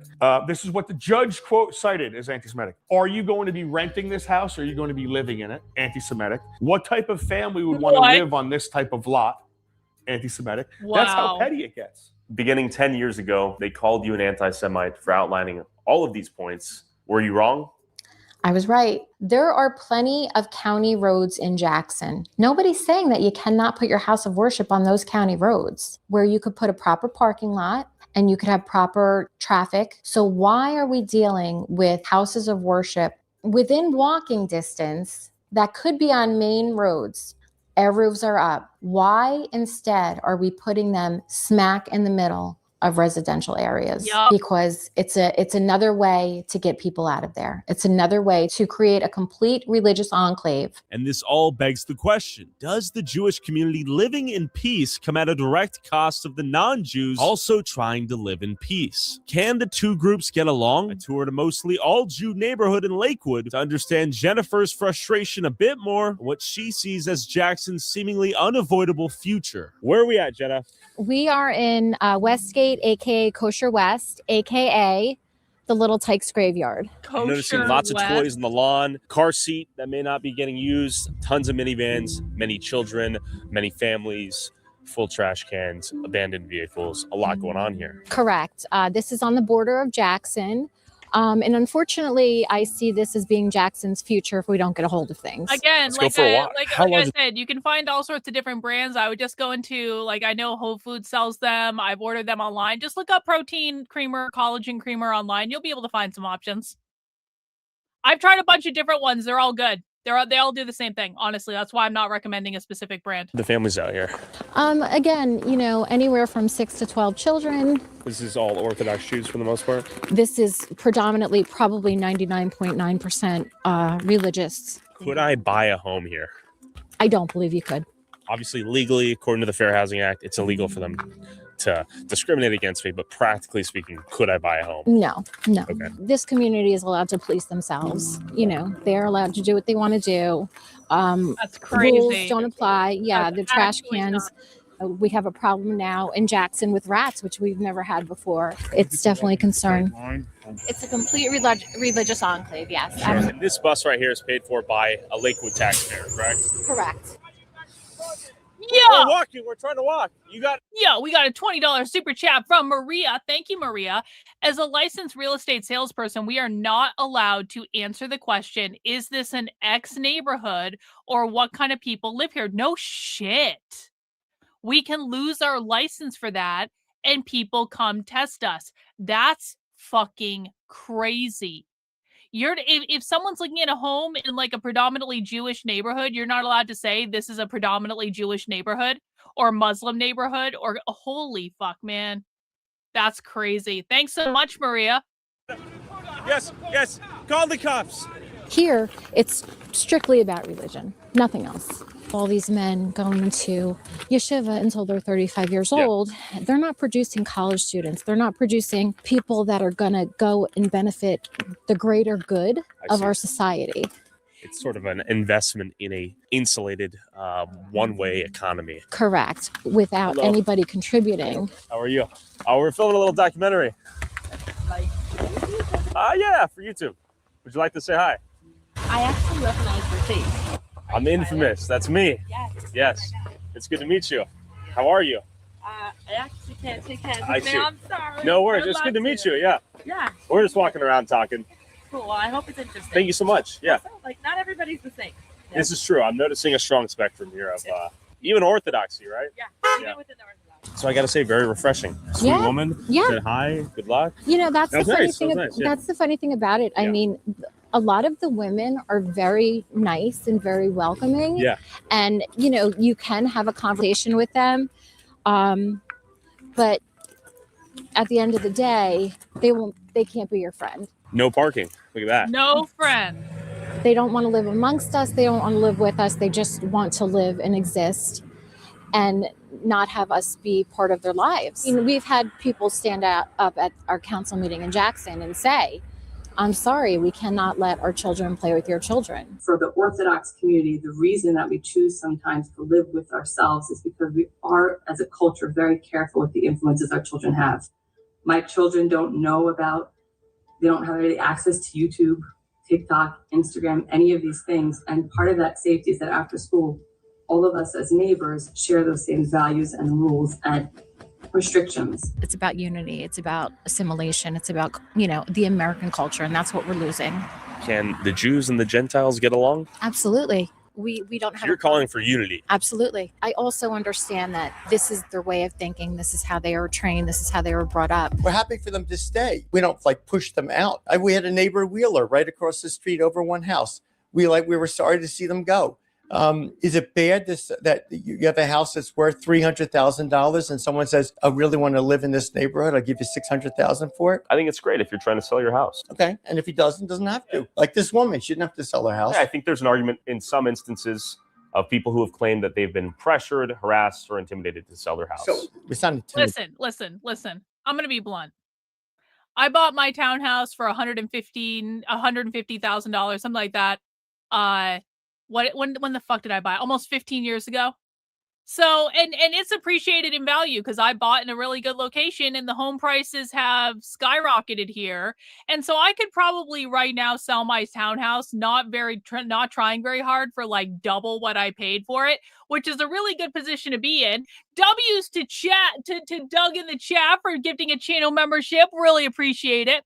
I tell you guys this story because if some fucking Jewish family came to me and they said, listen, and the Jews had started moving into my little townhouse development, which actually would be really smart for that because it's like a nice little isolated community and there aren't very many people around, but like it has access to everything. Like if a Jew came to me and offered me $600,000 for my townhouse, I would be like, yup, where do I sign? Right now, I would totally sell to them. I would 100%. I would never make more money for this townhouse than if a Jew came to buy it from me because they're trying to take over the community. And I would just go move somewhere else. I don't know exactly where I would move, but I would just like take that. I would totally do it. I would 100% capitulate. I'd be like, you want to offer me double what this place is worth, which is literally 4 fucking times what I actually paid for it? Yep. Yeah. Well played, Jews. Well played. It only could be that too many people are knocking on their door asking, do you want to sell your house? Okay, so there's blockbusting. Okay. You know, that's when they approach you to sell your house, which is a level of harassment. There's intimidation, telling you that, you know, your decorations are not Yiddish, or approaching you and asking you, when are you moving? You know, you could have a child who's 4 or 5 years old being your neighbor, and you could be very nice to that child, and one day they will just come out and say to you, when are you leaving? True. Well, that's learned behavior. They're hearing that, right? There's rows of housing.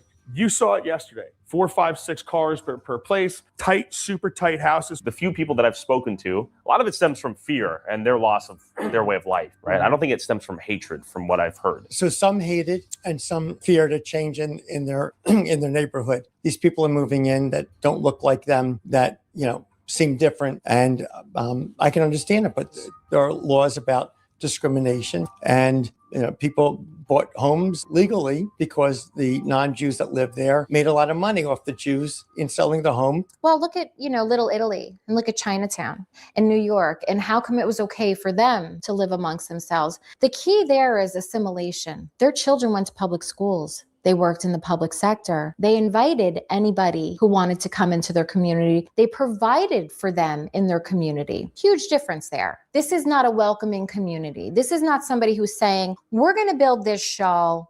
Come on in. We want to teach you a little bit about our religion and our beliefs, but we want to involve you in it. And this has been a topic that I have brought up at several council meetings when there have been times when there's been a project or something that they wanted to approve, and we were trying to kind of, bring it to people's attention that this project is not going to benefit the community as a greater good. The Jewish community is extremely racist, and I would go as far to say as the Jackson government should be ashamed of themselves. Beautiful traffic in What? Welcome. Was that a strategic calling? I think so. I'm not sure what the strategy there was. Who's he honking at now?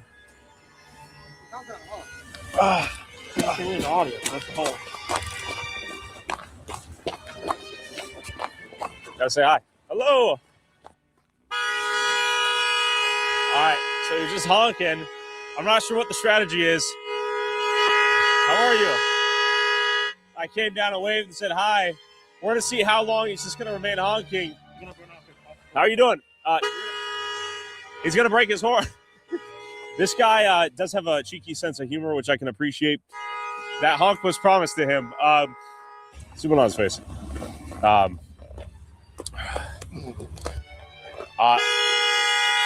think I'm gonna sue. His kids in there is doing that? What? Man, I think this guy actually might be mentally challenged, so we're gonna give him a break. So listen, we can talk all the niceties we want. There is hostility. Probably true. But you know what? That's not going to happen walking down our streets. But as we were trying to escape and rest our ears from the Jews honking at us from all directions, I spotted these dudes tracking us. Turns out I had summoned the Shamrim Police, the Jewish community's internal police force that receives both federal funding and township funding. Wait. You just want to be interviewed?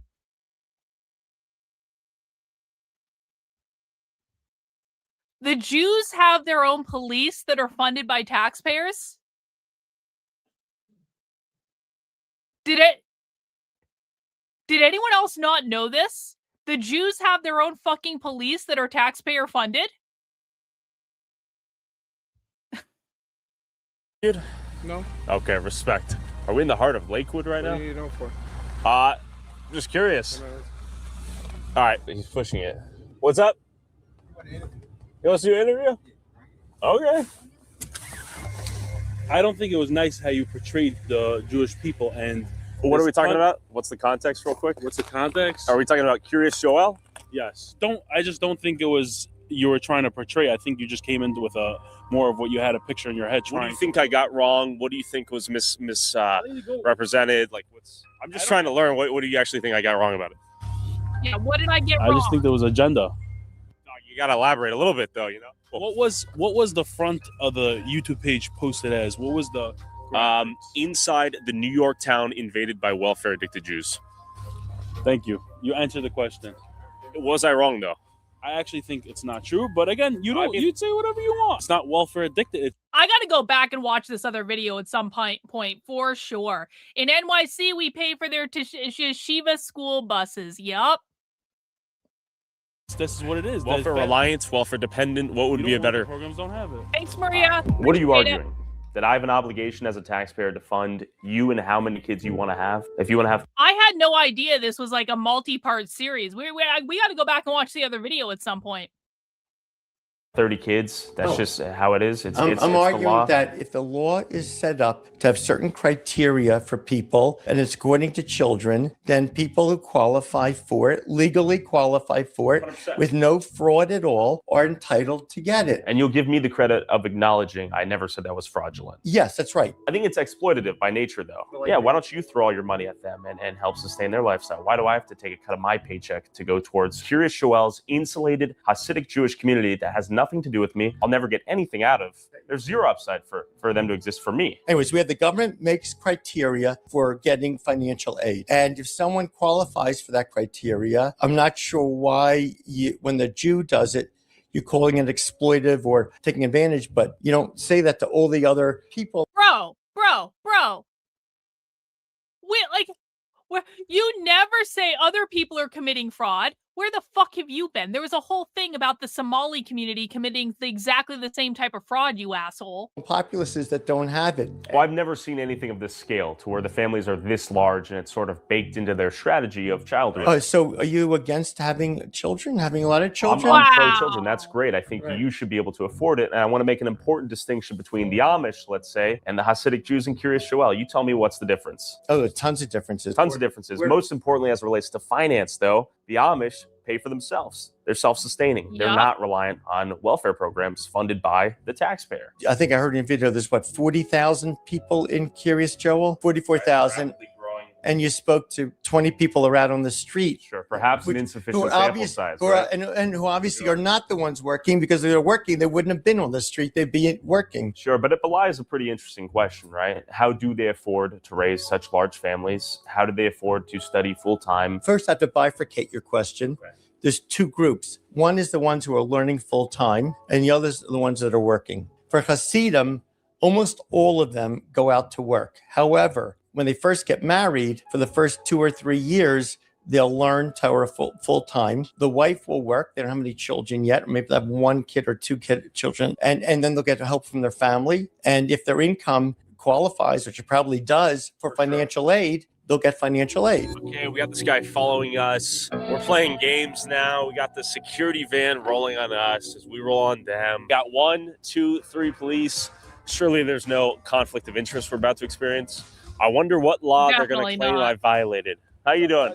My name's Tyler. How are you? Josh, man. Good to meet you, Josh. What's going on? I don't know. We're just getting stocked. Yeah?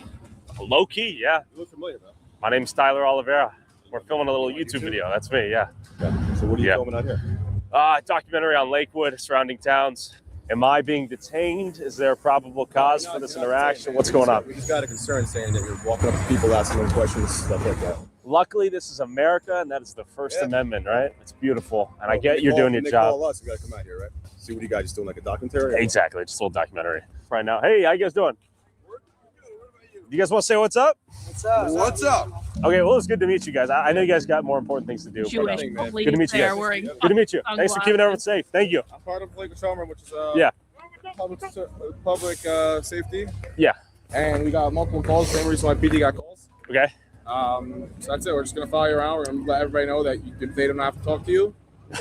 With the Shamron police on our back, it felt like we were being policed by a secondary form of law enforcement that seemed to exclude by the Jewish police. Guys, I just want to do a quick time check. I want to remind everyone we are going to be watching this documentary that Tyler Oliveira did that has pissed off apparently every single Jew on the internet. We're going to be watching this probably for about another, well, how much longer does it even have? I don't even think it has that much longer.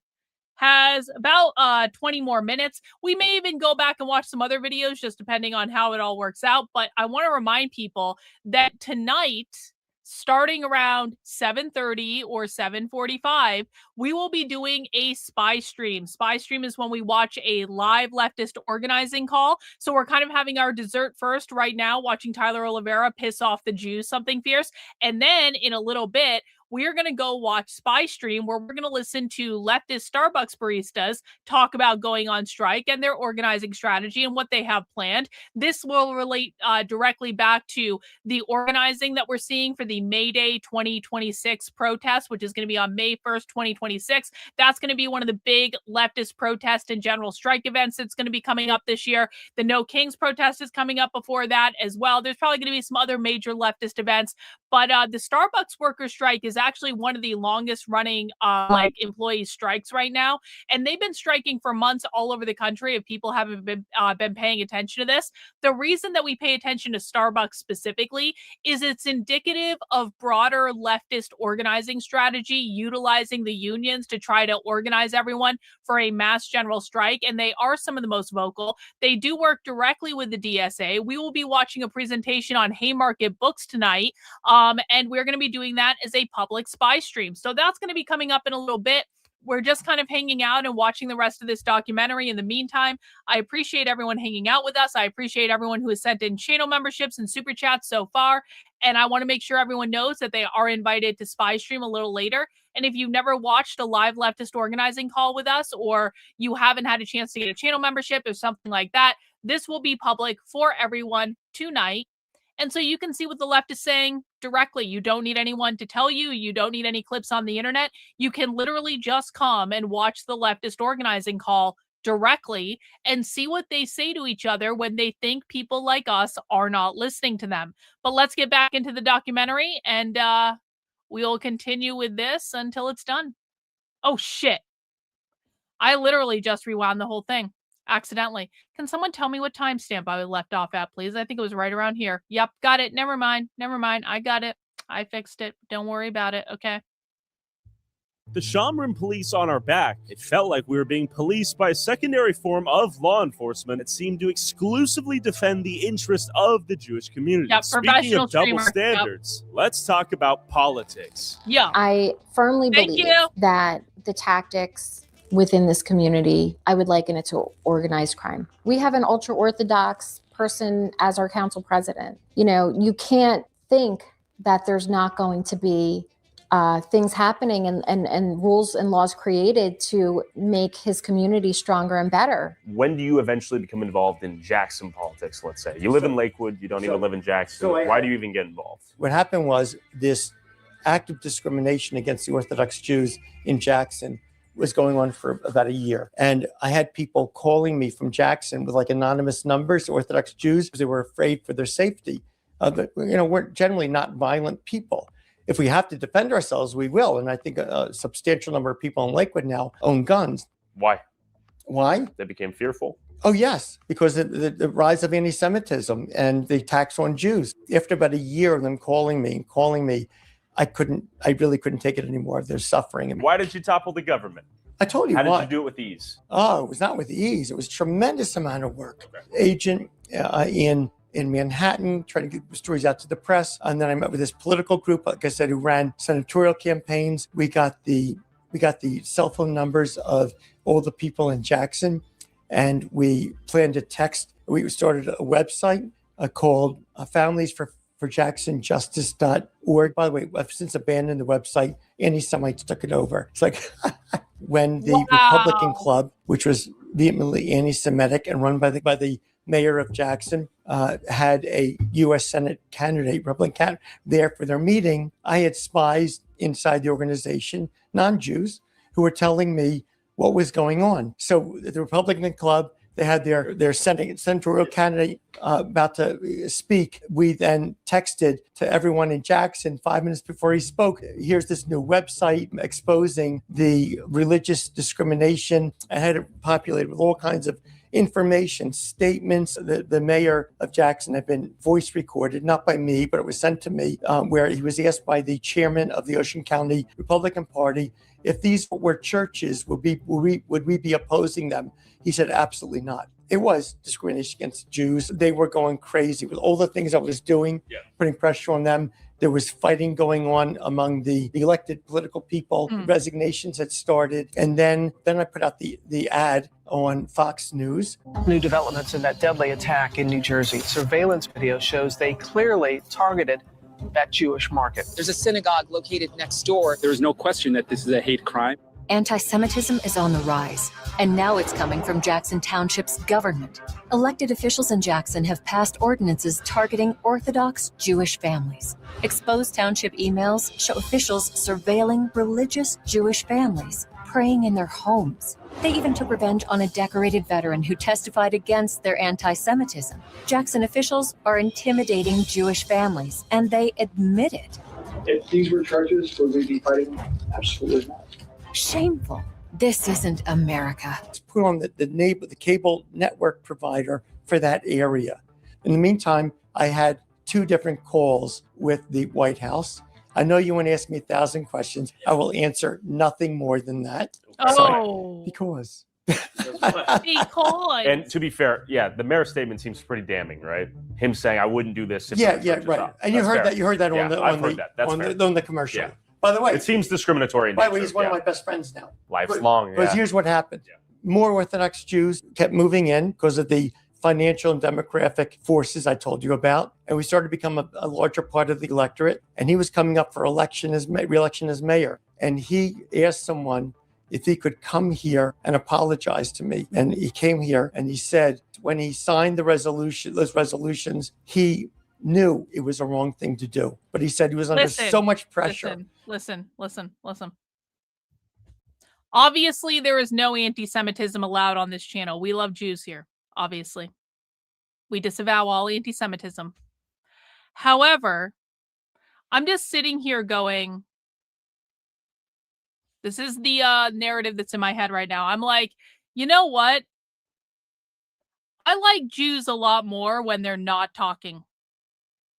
It is a lot easier to like Jews when they are not talking. Because I really feel like when Jews start to explain themselves, and when Jews are trying to convince you of something, as this guy is clearly trying to convince Taller Oliveira of something, I feel like as soon as they start talking, I start liking them less and less and less with every explanation, with every deflection, with every obfuscation, with every omission of information that everyone knows is being omitted. I feel like, listen, I'm just trying to, I want to reduce the amount of anti-Semitism in the world. I think that anti-Semitism is a real problem. We love Jews on this channel, obviously. I would never allow that stuff here. It's my goal to give helpful feedback and advice to reduce the amount of anti-Semitism in the world. And I'm just saying that I like Jews a lot more when they aren't trying to sell me something. And I like them a lot less when they are clearly trying to craft a narrative to convince people of something and gaslighting them into things and deflecting on serious questions and calling everyone an anti-Semite. Again, I'm just trying to be helpful. We love Israel. We love Jews. We would never, we disavow all people who would say anything other than that. I'm just saying that if they literally just shut the fuck up, there would probably be a smaller anti-Semitism problem if Jews literally just shut the fuck up. That's all. From all the political types in Jackson and the people who have constituencies, and they're yelling at me. So he just signed it, and he wants to tell me now that he regrets doing it, and he's going to work to get rid of those regulations. Then that result was the Orthodox Jewish community embraced him. And we supported him. And I became the largest donor to his re-election campaign. Wasn't $1 million. He becomes an ally to the Orthodox Jewish community. Top lip, bottom He becomes not bigoted against us. It's the Jewish vote. This is another form of corruption. Imagine if I said, hey, I'm going to give you this amount of money and you do this. Okay, you can't do that. But if I could say, hey, I'm going to deliver you 50,000 votes that are all going to vote for you. So take Jack Ciattarelli in New Jersey. They were bragging that all of the Vlads got together, all the Jewish Vlads got together, and were voting for Jack Ciattarelli, and they did so with like 97%. That voting bloc doing that now says, like, what they do is they take that and say, hey, we got all these votes, and we're going to all vote for you, but what are you going to do for us? And if you don't vote with us, we're going to take all of these votes, and we're going to put our support behind somebody else. It's what they tried doing to Chris Pollock. I know, because I spoke to the dude who basically said it. They said it very arrogantly, where it was like, oh, we have 6,500 Jewish votes in Jackson. He is not winning. That's what they said to me. Yeah, he won. And he didn't just win. He won by a landslide because a lot of people showed up for him. Okay. And by people, we're talking non-Jewish voters? Even Jewish voters. He got over 20% of the Jewish vote, Chris Pollock. Yeah, 100%. Okay. So the tides are shifting in Jackson, perhaps. I think there's a group of people that on both sides that don't like what certain groups are doing. Remember, there's a lot of really good Jewish people that look really bad by these actions. The main comment that comes through my feed, no matter what it's about, Jackson, Brick, whatever, this town is finished. It's over. I don't know if you can stop them, and I'm not saying you can, but that doesn't mean you don't fight it. That doesn't mean you don't do what you can to do it. And you had people like Chris Pollock that he said, I'm going to do it the way of politics. Okay, so Chris, I see these homes being built. Why are the locals so opposed to these houses being built? It seems still pretty peaceful out here. What's going on? What changes have you noticed? Well, it's becoming rapid changes and rapid development. You're going to be seeing a heavy increase in the population. And I don't know if our town is suited to handle it. Unfortunately, I've heard from several people that some developments only particularly want one group in there. It's people have gone in there and asked, hey, I'm interested in these homes. Some of them have been told it's not for them. What does that mean? What does that mean? It seems like it's only for one group in one community. And who's that group? It seems like it's only for the Jewish community. I'm going to be honest. But when you create a community, they have some of them that are adding shuls into it, essentially synagogues into it. They're fitting the houses to fit this very specific needs of one community. Do you think anybody other than that community is going to move into there? They technically cannot discriminate against a non-Jew purchasing a home, right? No, you cannot discriminate against anybody buying a home. But they could just say, hey, sorry, we sold it to someone else. Yes, they can. Legal. I've heard people say, oh, we'll put you on the waiting list, because that's something that's going on. LLCs are outbidding people trying to buy single-family homes. Correct. But you have a group of people that call themselves God's people. You are a Semite supremacist.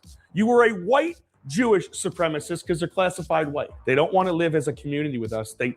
I think when I say they, again, I don't mean all of them. I mean the far majority of them. I think they have their tight-knit community. I think their community lives completely separate than everybody else. They eat differently. They enjoy different things. Yes, we might drink, but everything is set in a different way. As you ran for city council, did the rabbinical order try to buy you off? I don't really have any relationship with the rabbis, but I have been taking a meeting with people who said they were liaisons to the rabbis. They went around touting how many votes they controlled. They told me pretty much straight out that they control certain politicians in town. And if I cater to their community, I might have access to the block vote. Who did they say they control? They said they control our mayor and our council president. After a year, I couldn't bear it anymore. So I got involved. I hired a political campaign group out of Washington, D.C. that does political campaigns for Republican senators. I think they did Ted Cruz. And I wrote a letter to the mayor of Jackson telling him all the things I was going to do if they wouldn't reverse these discriminatory laws. In the meantime, there's another Jewish group called the Aguda that had a lawsuit against Jackson based on RLUIPA. That's a Religious Land Use Institutionalized Persons Act. And it says that the municipality, it's a law, federal law, municipality is not allowed to discriminate based upon religion. And in their lawsuit, then showed all the emails from Jackson, all the things they were doing, conspiring against and executing to try to make life miserable for Orthodox Jews there. But you went to work, and what happened next? I went to Washington. I met with Ronna McDaniel, who was the head of the Republican National Committee. And the Speaker of the House at the time was Kevin McCarthy. He was actually in their conference room. So I met with both of them, showed them what was going on. They were shocked. No, I think there's a lot to learn from the community. That's why I liked what we did yesterday. Their tactics benefit them. They are a solitary mass. They actually are a community. Yeah. You can't deny it. They are not fighting over Trump or Biden. They're not fighting over left or right. They're not fighting over masked or unmasked. Us versus the world. It's antimatter, right? It's like we are everyone in our towns, we're fighting against antimatter. We're not focused on what actually matters. We're not picking each other up. We're not one community. And I'm not talking about communism or any of that shit. Yeah. I'm just talking about caring about the person. They hitchhike. What other world will you see hitchhiking in America in 2026? Nonstop, yeah. That's a testament to how high trusting they all are. So there's something to be said about that. And there's a lot, I would love to see our kids playing again off of, getting out on bikes and getting out playing basketball and football and all of those things. I would love to see that. I'd love to see us act a little bit more like that. We need to fight back against the state. We've had large lawsuits against us because they tried to keep out this problem. We've had the Department of Justice come down on us. Billionaires connected to the president involved in all this. What's happening in this little town in Jersey is bigger than people think. And what's happening here in Jackson, will that become a problem in other small... Super chat. Hang on. Thanks, I am. I keep trying to send snarky comments and they all get blocked. Spend in whatever you want to use this for. Hey, I do appreciate that. Yeah, I mean, YouTube is fucking around with their chat lately. And I wish I could do something about it, guys.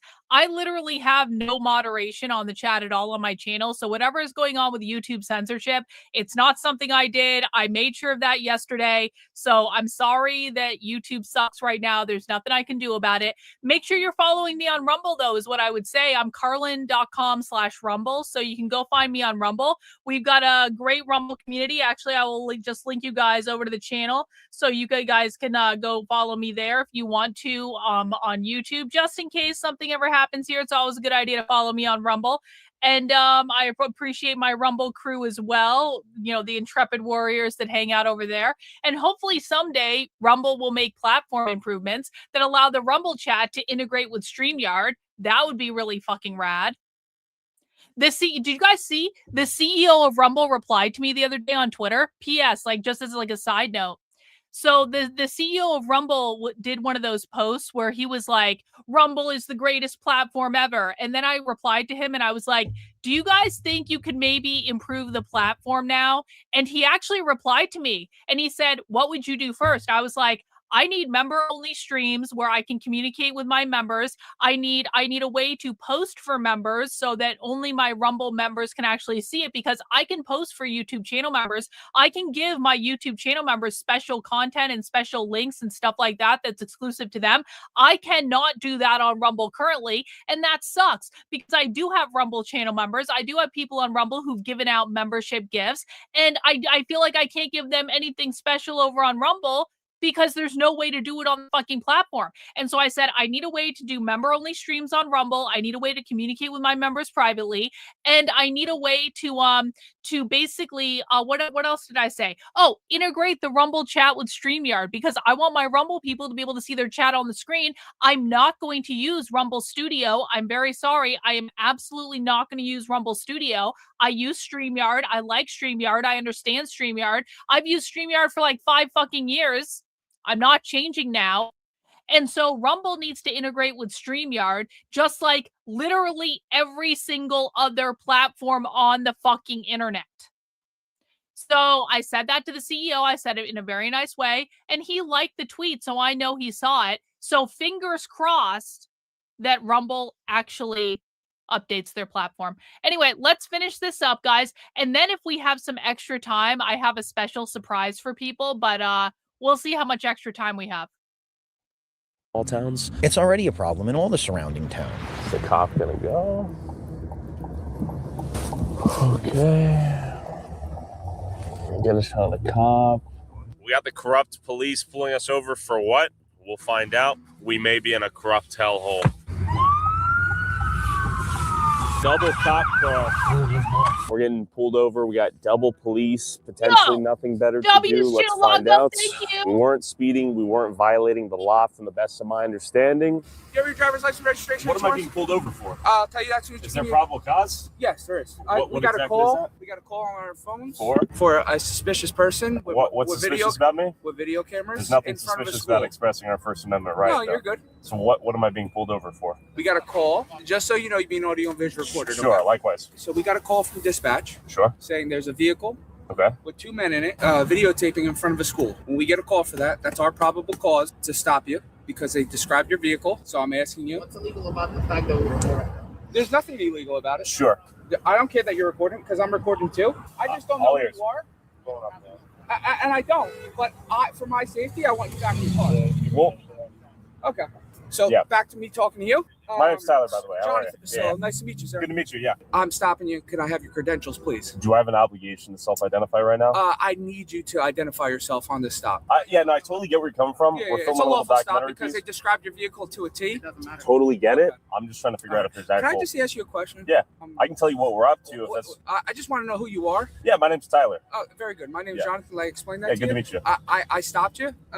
Totally get it. Yeah, we're just talking about the changes in the town here. yeah. We went to that school specifically Okay, because but it shut down. it's or- very. You see what I'm saying? Like when you have a camera sure. in front of a school with kids. I I mean, can if my understand. kids go to that school, Sure. I wouldn't want my kids to be video recorded. They're in a public Confidentiality. place. The school, we were on the sidewalk. It doesn't matter if They're you're in a public certain place. distance of a Okay. school. Okay, sure. You can have it. And just do me a favor. Keep your hands on the steering wheel when you do so. Wow. Thank you so Hands much. on the steering wheel. Yeah, I just don't know what's in the car. Like I said, I don't know Come who you are. on. I don't know who you are. That seems a little extra. No, that's how That's I am. definitely extra. But you can have it. it. There you go. Thank you so much. I'm not saying I'm giving you a ticket or Sure. anything like Yeah, that. he's not doing anything Nothing bad, illegal. man. Yeah, do your thing. No, it has nothing to do with having a badge or anything like that. Yeah, it actually does. Stay near the car, okay? asshole. Don't come near us. Is this slightly excessive? Wow. It's absolutely excessive. Seems like a bully tactic going around. Yeah, well, I don't know who placed that phone call. How you doing, man? Hey, what's up? How are you? How we doing? Doing good, getting pulled over. You know what we're up against? Small town police department, small town politics, lots of money. All right, so apparently the reason why these cops came out of thin air is because who just got called? Well, we're going to find out. The council president just called me. Wow. So who is Morty Bernstein?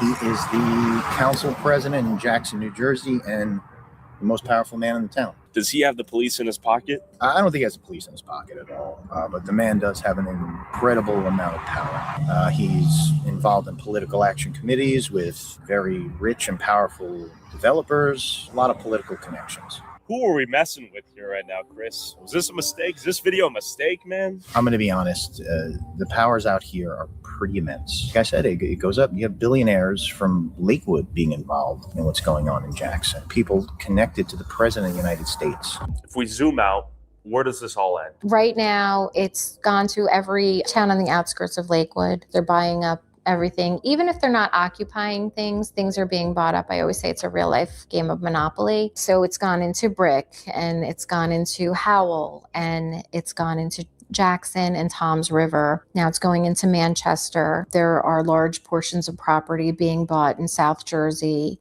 We cannot keep up with this. How do you combat a group of people chosen by God practicing rampant ethno-nepotism? Here's a problem, bro. One Jewish student in Manchester said to me this: you guys will never come together because you have no shared sense of purpose. And that hit me because he was fucking right. Jews have a shared sense of purpose in what their outcome's going to be. And that's to expand the religion, that's expand their people. We don't have a shared sense of purpose. We're too busy arguing with each other. We're too busy talking Trump. We're too busy yelling about ICE. We're too busy focusing on Epstein's list. We don't have a shared sense of what is America and what are we trying to accomplish together. Americans don't have a shared sense of purpose about America. Jews have a shared sense of purpose in what their outcome's going to be. The only way that you're going to stop it, and the only way you can fight back about it, is by getting people that have a shared sense of purpose in the numbers that matter. Getting enough people with their eyes open to say, holy shit, something has to be done here. You have to get rid of the RLUIPA laws. I don't think it's ever been challenged by the Supreme Court. It has to be taken to the Supreme Court. I think it violates the Constitution. You have to fight fire with bigger fire. And the sad part about it is they have the biggest fires. That's crazy. So that was like the last video that he did. Hang on. That was like the last shit. That was like the last. I think it violates the Constitution. That's what I wanted. So this is like the first video that he did. We're going to have to watch this at some point. We're definitely going to have to watch this at some point. We may actually even be able to get through a good bit of it now. Hiram Solomon gave General Washington $20,000 to defeat Cornwallis at the Battle of Yorktown. There is a reason why they act like they own our country. Yeah, it doesn't surprise me at all. Let's see. Let me just do a quick time check. Do you guys want to go back and watch this video? We have a little extra time. I don't know if we're going to be able to get through the whole thing, but do you want to start this video and just see what fucked up shit's in it? Just because we have a little extra time? Let's just start it. Let's just see what happened. I don't want my kids to play in the house of a secular guy. This is Curious Joel. You're a heathen. A village of 44,000 Hasidic Jews in upstate New York that primarily speak Yiddish have an average of 7 kids per family. How many kids do most people have out here? 17, 18. How do they afford 17, 18 kids? It's one of the poorest towns in America, with 40% living beneath the federal poverty line. Many men here are religiously studying the Torah full-time and heavily rely on public assistance and welfare in the form of Medicaid, housing vouchers, food stamps, and cash aid to support their giant families that God commanded them to have. And the village enforces strict gender roles, modest dress codes, and sends their kids to private religious schools. Jews? And why is it okay for Jewish people to live together in a homogenous Jew-only community, but it's illegal when white people try to build their own? I pulled up to Curious Joel myself to see what's going on. Welcome to Curious Joel, a traditional community of modesty and values. In keeping with our traditions and religious customs, we kindly ask that you dress and behave in a modest way while visiting our community. This includes wearing long skirts or pants, covered necklines, sleeves past the elbow, use appropriate language, maintain gender separation in all public areas. Thank you for respecting our values. Let's pop in here and say shalom. Lots of people praying. Hi. Shalom. Okay, so it says entrance for members only. Not sure what it takes to be a member. What does it take to be a member? Do I have to be Jewish to enter? Okay, I'm not sure. I'm not sure the schedule exactly, but 9 o'clock sharp, they're not at work. What is this? Okay, so I guess everyone's praying right now. So you got to wonder what these people do for employment. You'll notice the Mexicans out here are doing the hard labor, and the Jewish people, I'm not sure what they do. And we can ask this guy. Excuse me. What do most people do for work out here? You don't know? All right, cold shoulder. Question for you, sir. How long do people pray per day? Maybe 6 hours. Okay. What do people do for work? I'm not a Muslim. We have to. Okay, what do you do for work? Okay, you don't want to talk? How many hours a day do they pray? 3 hours a day. Do people have 9 to 5? The Jews are the ones who don't have jobs. Literally, it was never the communists and socialists who didn't have jobs. It was the Jews who didn't have jobs. Great. Yes. Like what industries are they involved in here? Great. Construction, Great. or other type of industries. And what do you do? I'm a student, and also I'm doing home care. What are you studying? I'm studying Torah. Torah? Yes. How old are you? Our holy Torah. And who pays for education? I try to work on overtime. Yes. Where do you work overtime? I work home care. Night, yes. Is it like, do you have kids? I have kids, yes. How many kids? 3. How do you afford to raise 3 kids while being a student? Because I work very hard. I want to study the Torah. I'm very proud. How do you afford to study the Torah, though? God help me. Does the American taxpayer help you too? Also, yes. Yep. How many people out here are on like welfare in the form of like housing assistance or Section 8 or EBT, SNAP, Medicare? Yes. And that allows you to study the Torah? Yes. And raise your kids? Yes. Wow. Yes, thank you. How many kids do most people have out here? 17, 18. How do they afford 17, 18 kids? They are proud to do what the Torah says, that you need to be multiple and fruitful. Wow. And do you think there's welfare abuse in Was the community that out you here? who targeted? No. Were you the one who tagged me? Were you the one? Someone tagged me and whatnot on some sort of clutch purse show, and I was like, "What the fuck's going on?" That was you. You got They actually me. have the kids? Yes. They have the kids. Do they get tax credits for the kids? What they get, but they are all doing to keep our Torah. Yes. Keep the Torah. Yes. What are your thoughts on people was a out there cool who can bag, barely though. afford to have one kid? If they want, they can have one. But if God's given them more, it's very proud. Okay, shout out God. Yes. Okay.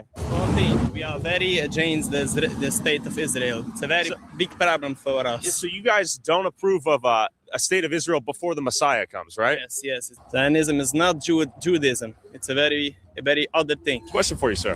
What do you do for work out here? Are you on the phone? Or are you listening to the radio?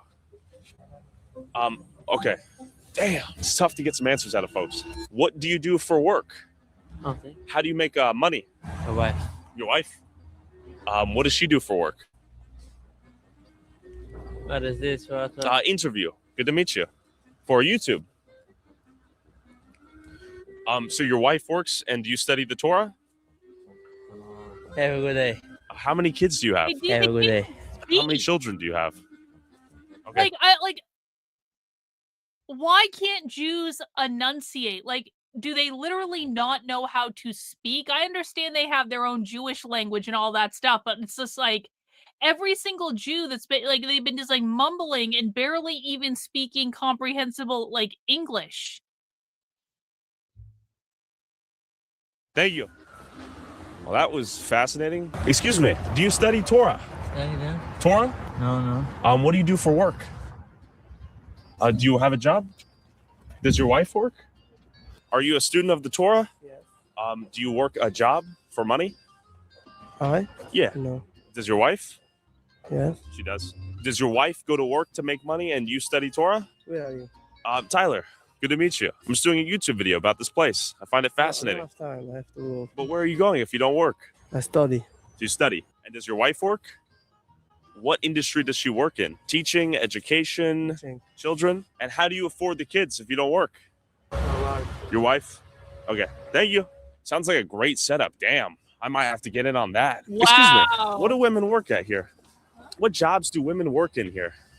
Is it mostly childcare? Okay, cold shoulder. Do you work a job as well as raise the kids? Do the women raise the kids in? Okay, tough to talk to the women out here. How do people afford to have families? So like as you raise baby, do you also go to work at some point? What do you do for work? Do you study the Torah for a living? Do you study the Torah? Do you work a job? No? Does your wife work a job? Are you a student? Do you work? Are you a student? Wow. No, I can't do this anymore. Question for you. Do you study Torah? This is crazy. Do you study the Torah? Excuse me, sir. Do you study the Torah? Hey. Oh, you speak on his behalf? How do you know that? Get on out of here. He said he doesn't want to give an interview. How would he know? Do they communicate telepathically via hive mind? Yeah, Hey. Jews are telepathic. Yeah. Tyler, yes. How are you, my friend? How are you doing? Yes. Wow. How are you? You want to say hi? Independent journalist. Yes. Lucy, you want to say hi? No. Okay, how are you doing? Hey, shit, this office. Do you want to tell me a little bit about this place? Sure, we go up here. Okay. It's a very nice place. Yeah, and it's mostly Hasidic Jews? Yes, Okay. it's only Hasidic Jews. And it's one of the most biggest growing towns, right? By percentage? It's the biggest in the Big United- families, too. Big families, right? How do people afford to have such big families out here? It's. I'm not saying anything. What do you mean? How do they have such big families? We believe in God, that Believe in God? created that. Okay. Hey, thanks for saying hi, my friend. I don't know who you are. My name's Tyler Oliveira. I don't talk to a suspicious person. How am I suspicious? I don't know who you are. Damn, ouch, that hurt my feelings. Do you study Torah? Or do you work a job or own business? Everybody here works a job. Well, that's not true. What's up? They have Torah and they work. That's not true. That's a lie. That's not true. Suspicious person. That's not true. I've talked to people. They said some of them just study the Torah. They told me themselves. Well, So who's the liar? I understand that. That's what I'm trying to figure out. I don't know who you are. I'm just asking questions. How many children do you have? You work for Hamas? You work for Hamas. I'm journalist. I'm just exploring. Wow. YouTube vlogger. I don't work for Hamas. He said, do you work for Hamas? What? Okay, so this is the most beautiful $10 million synagogue right here. It is quite nice. Let's see if anyone wants to talk. Wow. Hello. Are most people here rabbis? Rabbis? Rabbis? Are you guys rabbis? No. Okay. Do most of them work as... Yes, hello. I'm asking men what they do for a living out here. Are most people here... What number? Oh, just my name, Tyler. I'm just asking Hasidic Jews out here because I know No. What do you mean? No. People are not gonna answer you because What do most men do here for work? Is it they study the Torah? no, most people are working in Amazon like this. CNN? No, I just have a YouTube channel. The mere presence of a goyim was sufficient to raise suspicion. Question for you.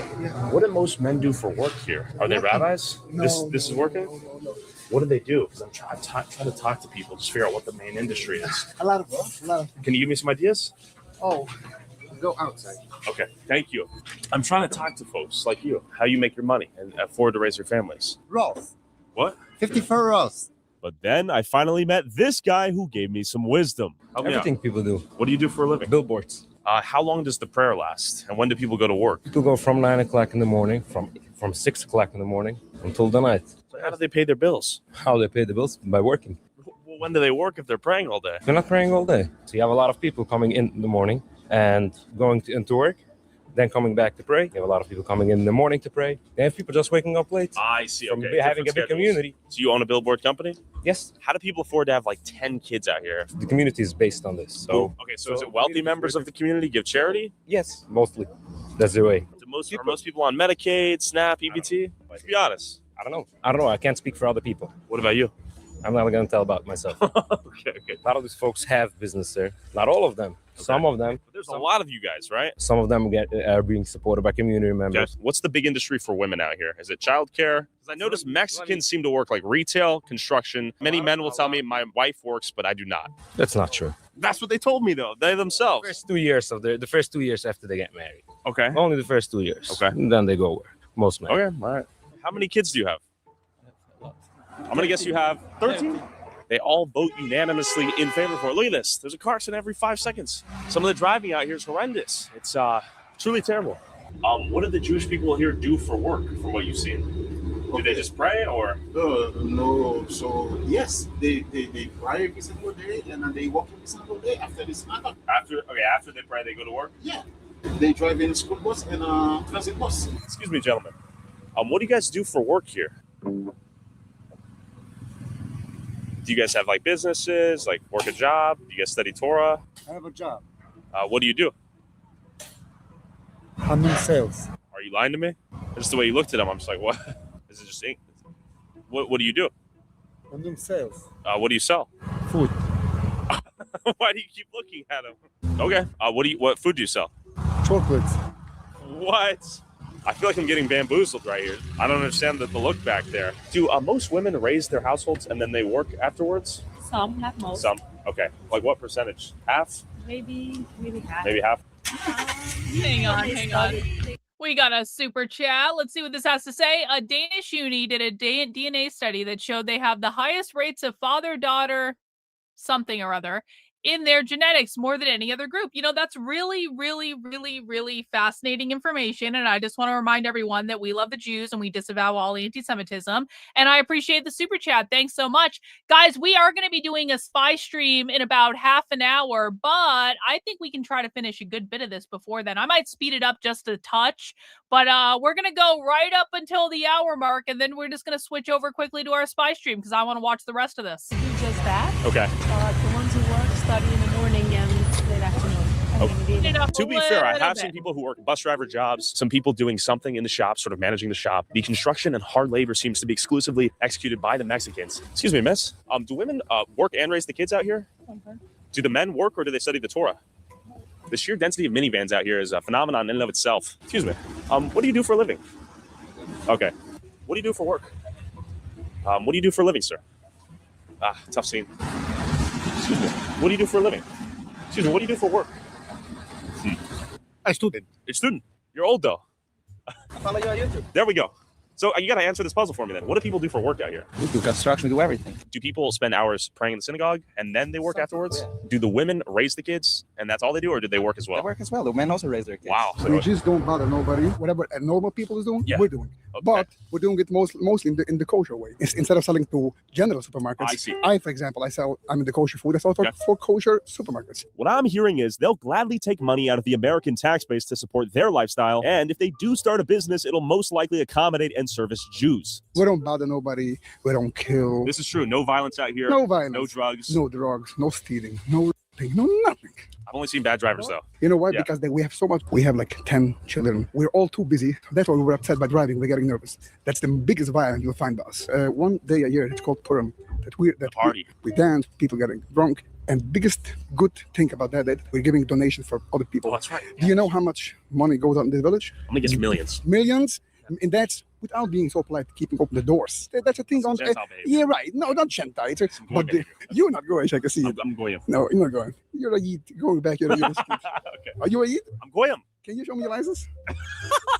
I know that you guys don't support Zionism, or you guys don't support the Jewish state until the Messiah is here, right? Exactly. They are not the Jewish people. They are not us, and we are not them. They are not Jewish at all. The state of Israel is a secular state, same as Japanese, but they call themselves Jewish people. They don't obey no laws. They're taking out kids from the yeshiva, sending them to draft to army to fight Hamas, which they create the problem. If they would listen to the Torah, the whole war wouldn't be. How do people afford to have so many kids here? They don't afford. We help each other. We open 2 groceries called Maitiv. We're giving them 50% discount. Just giving you one example. Yeah, I could get a discount too? Yes, because the store is officially made for everybody. The one thing I'm curious about, though, is the welfare use. Both the federal or whatever the state, they're both spending equals money for other people. The only difference is over here, the money is being spent for us and our mouth to eat, and in Bronx, it's being spent for the NYPD to fight. Are you on welfare? No. Do you know anyone on welfare here? I won't comment on that question. Come on. How should I answer? You own a shop. You own a supermarket, basically. So you would know. Give me a rough estimate. No, if you can. no. Why not? No, I'm not. Why? Oh. Why? Why is that stickler? I can't answer you as simple. You can give me a rough estimate, though. Just ballpark. What do you think? And I'm gonna guess 33%. Yes. Okay. Yes. That's probably that on average throughout the U.S. That's not terrible. Exactly. I'm just trying to figure out how people afford to raise 10 plus kids on sometimes single income households. We don't spend so much money for each kid. Humble living. Like how many kids per family? 10, 12, 14, 15. Oof, that's huge. And how do people afford to have such big families out here?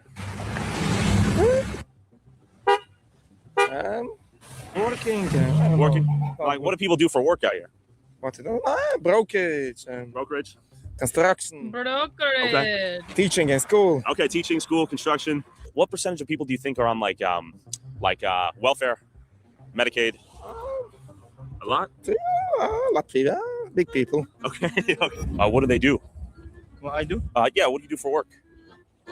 I'm student. Student? Okay, how old are you? That's very late to me. I see. Thank you. Would you like to be interviewed? I know you can professional English, so. You speak English? Any English? No? Okay. It's They tough to don't find someone that speak speaks English out here. English. It's tough to find anyone besides the Mexicans out here at work. These guys are looking at their phones half the time too. I'm a little bit confused. And why is everyone on the flip phone? Are they actually speaking to someone? Like, are you actually on the phone with someone? Yes. Oh, you are. Okay. Some people I hear on the radios. Could be. Okay. Pregunta. Este ciudad Jews? Yes. Solo? Yes, only the Jews. And las personas hispanic trabaja por construcción? Yes. Jews trabaja en construcción aquí o no? Only the Hispanics. Hispanics? Okay. Thank you, my friend. Okay, so this is sort of a well-known fact, but it's good to hear from him that the Hispanics are working the construction out here and the Jews are living here. You work in the medical industry. Yes. And you help someone who's elderly or? Well, it's for pediatrics. Pediatrics. It's a private office for Dr. Workspaper. Okay, I've noticed that seemingly only Hispanics are out here working. Yes. And I have not seen many of the Jewish people here working. Yeah. Do you know what's going on there? That I don't know, but we do have a few coworkers also that are Okay. Jewish.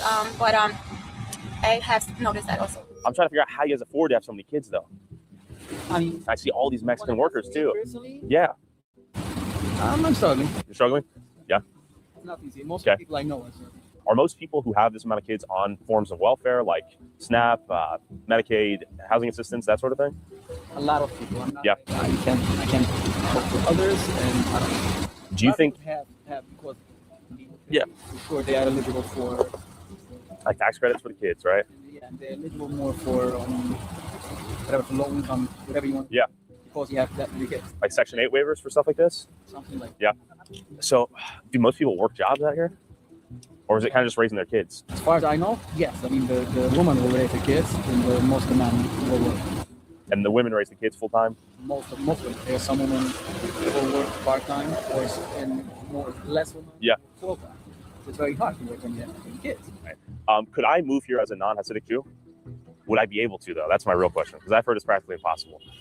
It's not true. It's not true? No, nobody can stop you. You're not living comfortable. I get that, but would someone actually rent or sell me a house out here as a non-Hasidic Jew? Unlikely, right? It's not unlikely. I mean, unlikely maybe. I can't. Okay. I don't own a house. Sure. To rent you to ask you this question. Yeah. But the point is that everybody lives wherever they want to. Sure. Same as I live here. Nobody told me, hey, you have to live here. I live here because I want to live here. Correct? Yeah, that makes sense. If a secular guy is going to move in, he's going to be uncomfortable. I don't want my kids to play in the house of a secular guy, because the reason why I want to live here because I want to be religious. I see. My kids should be religious. Sure. That makes sense. I don't hate them. I love Yeah. them. No, that's reasonable. I will have Yeah. Have you heard of the all-white community in the Ozarks? I know, yeah. Would you agree with them doing that?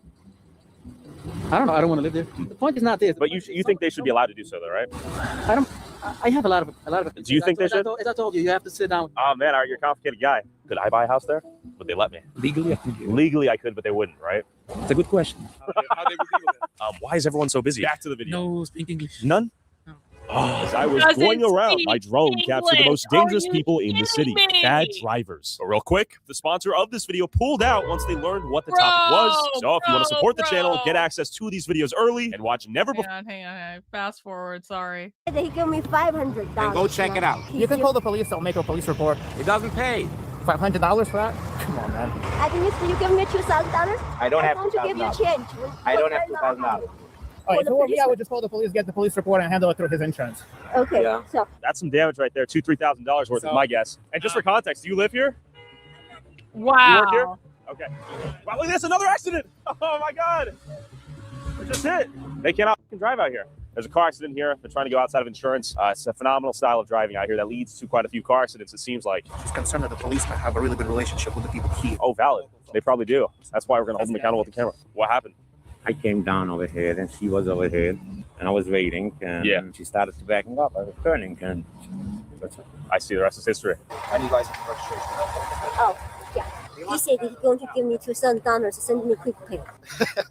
He said he's gonna give her $2,000 now, what she was originally asking, so we don't, use the resources and all that. Wait, I got to ask you a question. How many kids do you have?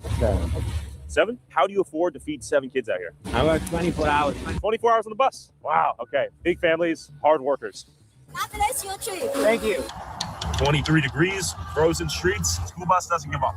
No one can drive out here. We got the buses on our ass right now. What is this? What is this? What the fuck? Oh, this driving is insane. Bro, what is this fucking idiot in the school bus? Bro, what the fuck? What is this driving? What is this driving? The way you're driving. You're trying to kill us out here. You're driving below the speed. No, we weren't. Oh my You need to learn how to drive. God. You're gonna get your kids killed in here. You're gonna get these kids killed. An irresponsible school bus driver. And if you walk through the neighborhood, you'll begin to see the presence of kids everywhere as women give birth to about 7 children on average. Massive families, 7, 8, 9, 10 plus kids per family out here. All of these strollers and little kid bikes. Another one. Tons of kids. And then a school bus for those kids. New construction over there, more houses being built, foundation being laid. Some of these houses are quite nice. I imagine there are massive families inside them. 1, 2, 3, 4, 5, 6, 7, 8, 9, 10, 11, 12, 13, 14. Wheeled toys for the kids.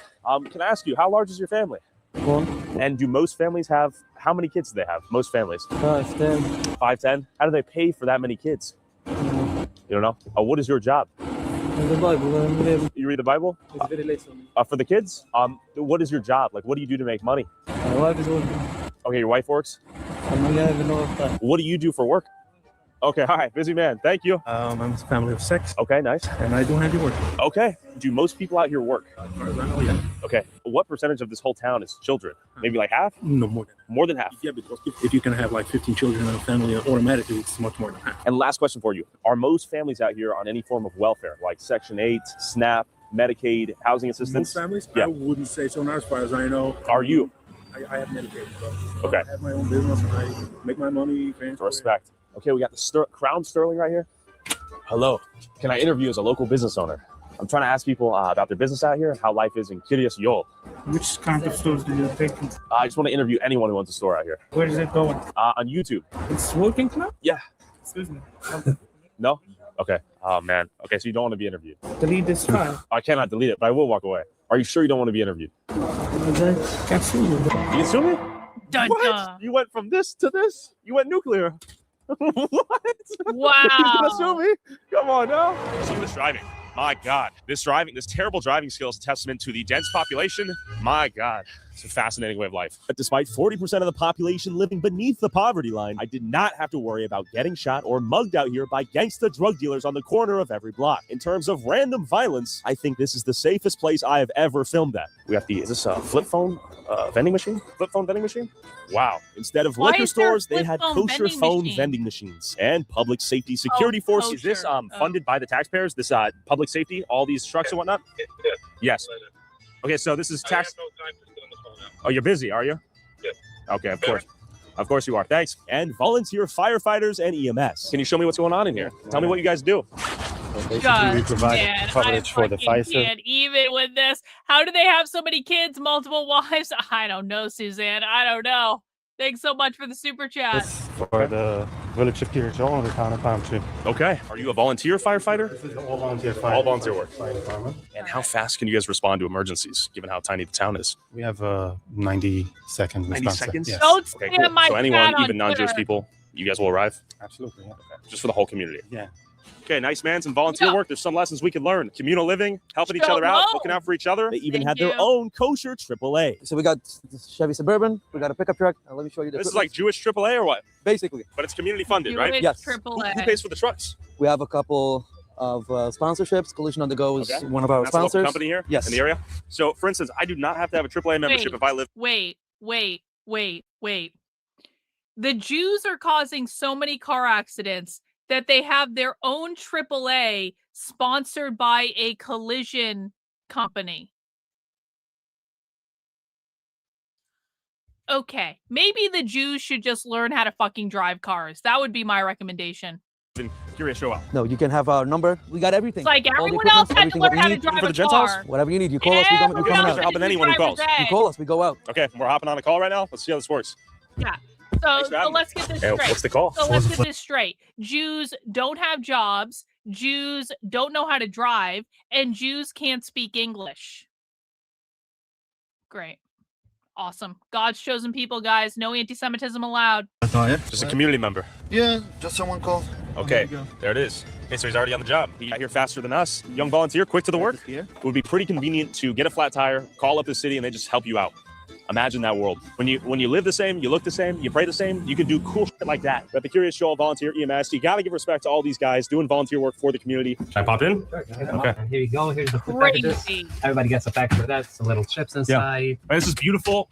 Community unification here and altruism. I like it. And we got to take notes, man. We got to do that for ourselves, for everyone else in America. Take notes. This is beautiful, but it requires some selflessness. It requires some additional work. You're missing hours with the family and loved ones and kids to help other people. They have a bigger picture approach here, and they look at the community as a whole. How many school buses are here? Over 100. Over 100. Yeah. Hey, thanks, Wait, but isn't it- Carl. Appreciate the super chat. Learn how to drive. Can't read the Torah if you're learning how to drive or speak English. That's exactly right. It takes going to driver's ed takes time away from studying the Torah. God knows we can't have that. Public property? No, it's not public. No, this is a privately owned lot with publicly funded buses. Yes. Oh, it's privately owned buses too. And you guys just purchased buses yourselves? Yeah. Like who individually? Is it the rabbi? The rabbi buys the buses. Am I stupid? Then who buys the fucking buses then? If it's a stupid question. Well, who's the boss of the town? Of what? Sure. I see. Is it mostly private schools out here? Is it a mix of private and public schools? 99% private. And of course, kosher supermarkets maintained by an army of Mexican laborers all over town. Just keep in mind everything's kosher. Excuse me. You guys take EBT? Like, do most people come in here and use EBT? Yeah. Okay. What percentage of people would you say use EBT for their groceries here? 100%? Wow. You said 100%. What percentage would you say? What would be your estimate? Not 100. Because 100 is too much, right? What percentage of people here use EBT for their groceries? 35%. A little bit difficult to conclude what to take away from that. The question is, are a lot of these big families dependent on the welfare state to survive? And then the secondary question is, do they work? Yes, I work here. I know, but do the people that live here work here? My work is for people that live here. Okay, so that's what I've heard. A lot of business owners. Heard some people do study the Torah for a couple of years. They do that many times their life. Their wives are working. That's what I've said. And a synagogue around every street's corner so the men could study the Torah while their wives went out and worked. People are studying, praying. Beautiful. Wow. Okay, I think I finally made it. Synagogue. Synagogue? Okay. Let's just say hi. It's a synagogue. Can I see it? No! No, you wrong. You wrong.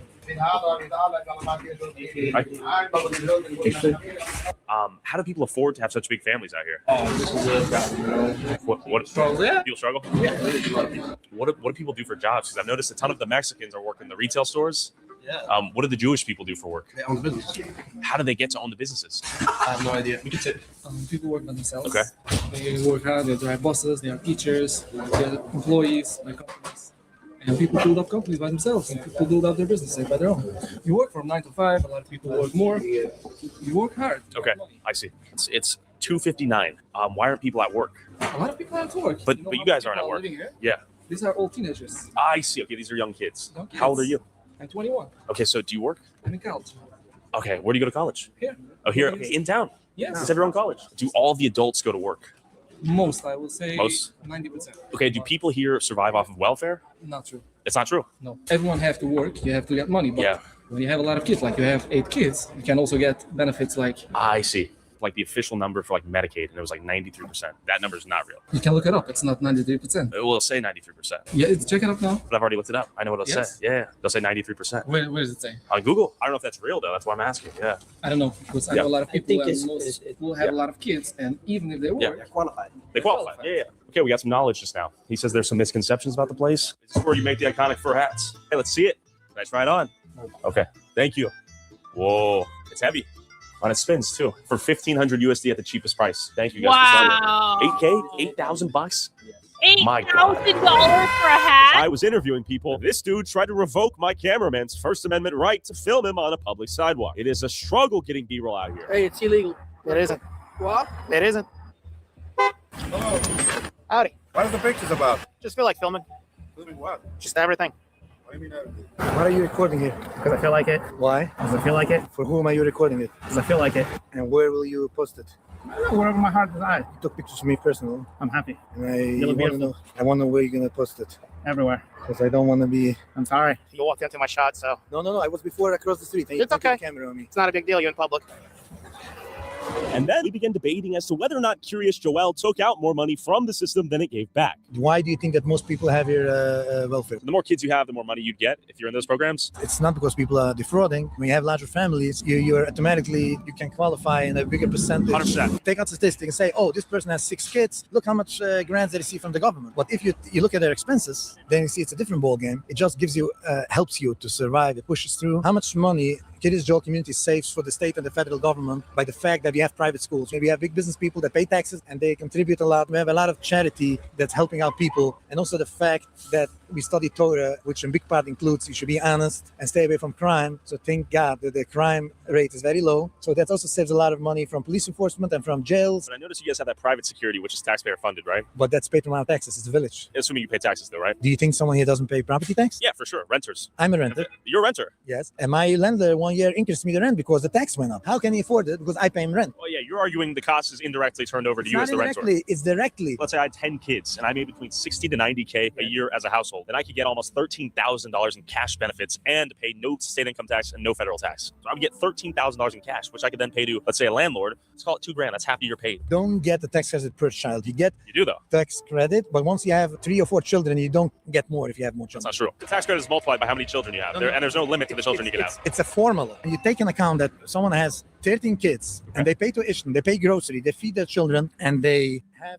I'm arguing a lot of the taxpayers are paying for their children in the form of SNAP, EBT, and healthcare in the form of Medicaid. I got it, and I want to answer you. Yeah. Now, you make this budget, figure out how much this costs. And now you say that you call a cash benefit, a tax return of benefit of $13,000. This doesn't cover 10 children. It's just a help. But when you supplement that with the healthcare is covered via Medicaid, you have SNAP and EBT that helps cover groceries, if not the full amount for the groceries. Have SNAP. The SNAP maybe would give $1,000 a month for a lot. family, but you go in the grocery, you check the prices, you can't afford, you can't feed 10 people plus a father and mother, 12 people from $1,000 a month. So it's just a push, like it's a help. It's not covering. That's true. So, and also me personally, I told you I'm working in the healthcare industry. Yeah. I don't have Medicaid. I have insurance by my employer. Agreed, If yeah. you take all business people, successful business people, just from Curious Joel, their taxes covers everything that we take back. There's someone, Kiva Klein, he's a big developer. I'm sure he pays a lot of taxes. You see over there, Epstone. They're compensating with their tax payments, and then they're compensating with they have charity that they help out a lot of people here. The Jewish people that you claim, they're employing like over 1,000 people. They have a big building in Manhattan. They pay a lot of property tax. They have warehouses in New Jersey, and they're a very fair company. They're honest. And even though they are the job providers. So you say overall, the Hasidic Jewish community is a financial positive. Contributing to the United States. He was basically arguing that the minority of extremely wealthy Jewish businessmen that employ a ton of people elsewhere easily compensates for the amount of money residents here took out of the system in various forms of welfare. How you doing? Good, how you doing? Doing well. It's a little cold. Here we go. Nothing much? No? How can I help you? I was just called to talk to you. So people are a little nervous to be recording with the mask and stuff. So It's cold. Mask stays on, you know? I get it. You know what I mean? I just got to call you, so I got to come by and For sure. do my due diligence. You know what I mean? 100%, sir. Okay. So what are you recording for? Just personal stuff. I got you. It's public, so I know you can. If you've never been to a community like this, right? Sure. You're unknown. Sure. Unusual activity. Suspicious for you to have a camera at people's faces wherever they go. You're going to be upset that they're here, right? You guys are going to call us over. You're just going to get. You know what I mean? If that's what you guys Yeah, no one's forcing it. Some people are going to get upset that they're here. Well, welcome to the United States of America. I don't want to get This is the United States of America. Then just walk away. Just walk away. Jesus Christ. This is some bullshit, you know it. You don't get extra privileges. No. This is bullshit, you know it. Yeah, they're going to be saying calling about you guys, and you guys don't want us harassing you. Well, why would you harass us? We're exercising our First Amendment, right? Because you follow people. Exactly. It's a rhetorical question. There's no means to harass us. We're doing nothing wrong. No. There was a terrorist attack in Australia somewhere. You come in front of synagogues, you covered face, people. I didn't. I get the face. I'm answering this question, but he didn't ask you the question. Right? He was talking to me right now. Yeah, Oh, okay. I agree. But I told you too. Sure. Yeah. you guys are gonna call about each other and have these kind of interactions, right? No, we had to find conversations. Leave each other alone. This is excessive. Obviously, we can talk to anyone who wants to talk. This is the equivalent of a doctor. Come in here, get yourself checked out. So is this a hospital or like a doctor clinic? It's a medical facility, so there's lots of like doctor's offices. Is this mostly for the Jewish community? Do I have to be Jewish to get healthcare? Not have now. Okay. Are most people here on like Medicaid? A lot of patients are. Okay, cool. Thank you. She said a lot of patients are on Medicaid, which is in conflict with what they're telling me in the synagogue. And they're having so many kids, Curious Joel's population doubled from 2010 to 2024. How many kids on average does each family have out here? Between 2 and really unpredictable. Like 2 to 10? Yeah. How many do you have? 3. 3. Okay, that's pretty small for out here, right? I'm still the younger age. How old are you? 27. Okay, young men. What do people do for work out here? There's all kinds of work. There's a lot of educated people, everything. Anyways, I gotta go work. Thank you so much. What do you do for work, by the way? I'm doing a few things. I'm driving buses. I'm working in the mechanic shop. I'm working a lot in the office. That's a lot of jobs. Yes. So if you want to talk about people living in a theocratic ethnic enclave, then look no further. Curious Joel is an example of that. Well, I can certainly see why Tyler pissed some Jews off. I can, but he's doing good work. He's out there just documenting stuff. And you know what? If Jews didn't say so many things on camera, perhaps they wouldn't. Perhaps listen, again, I just want there to be less anti-Semitism, not more. I want there to be less anti-Semitism. We have to actually wrap this up though, guys, because we got to go into Spy Stream. It actually just started. The live feed just started. So what I'm going to do is I'm going to end this stream. Rumble, I want you to stay put. I need to start a new stream on Rumble. YouTube, I just put the link to the new stream in the chat. I would love to do a little wrap up, but I do know that our live stream just started a couple minutes early, so that's nice. They're early for once. So what I'm going to do is I'm going to shut down this stream. We're going to go to our Spy Stream. We're going to go watch a live leftist training now. Follow the link in the chat. You can find it on my YouTube homepage. Rumble, I have to shut down this stream before I can create a new stream. So I'm going to shut this one down real quick, and I will see you guys on the other side. Bye.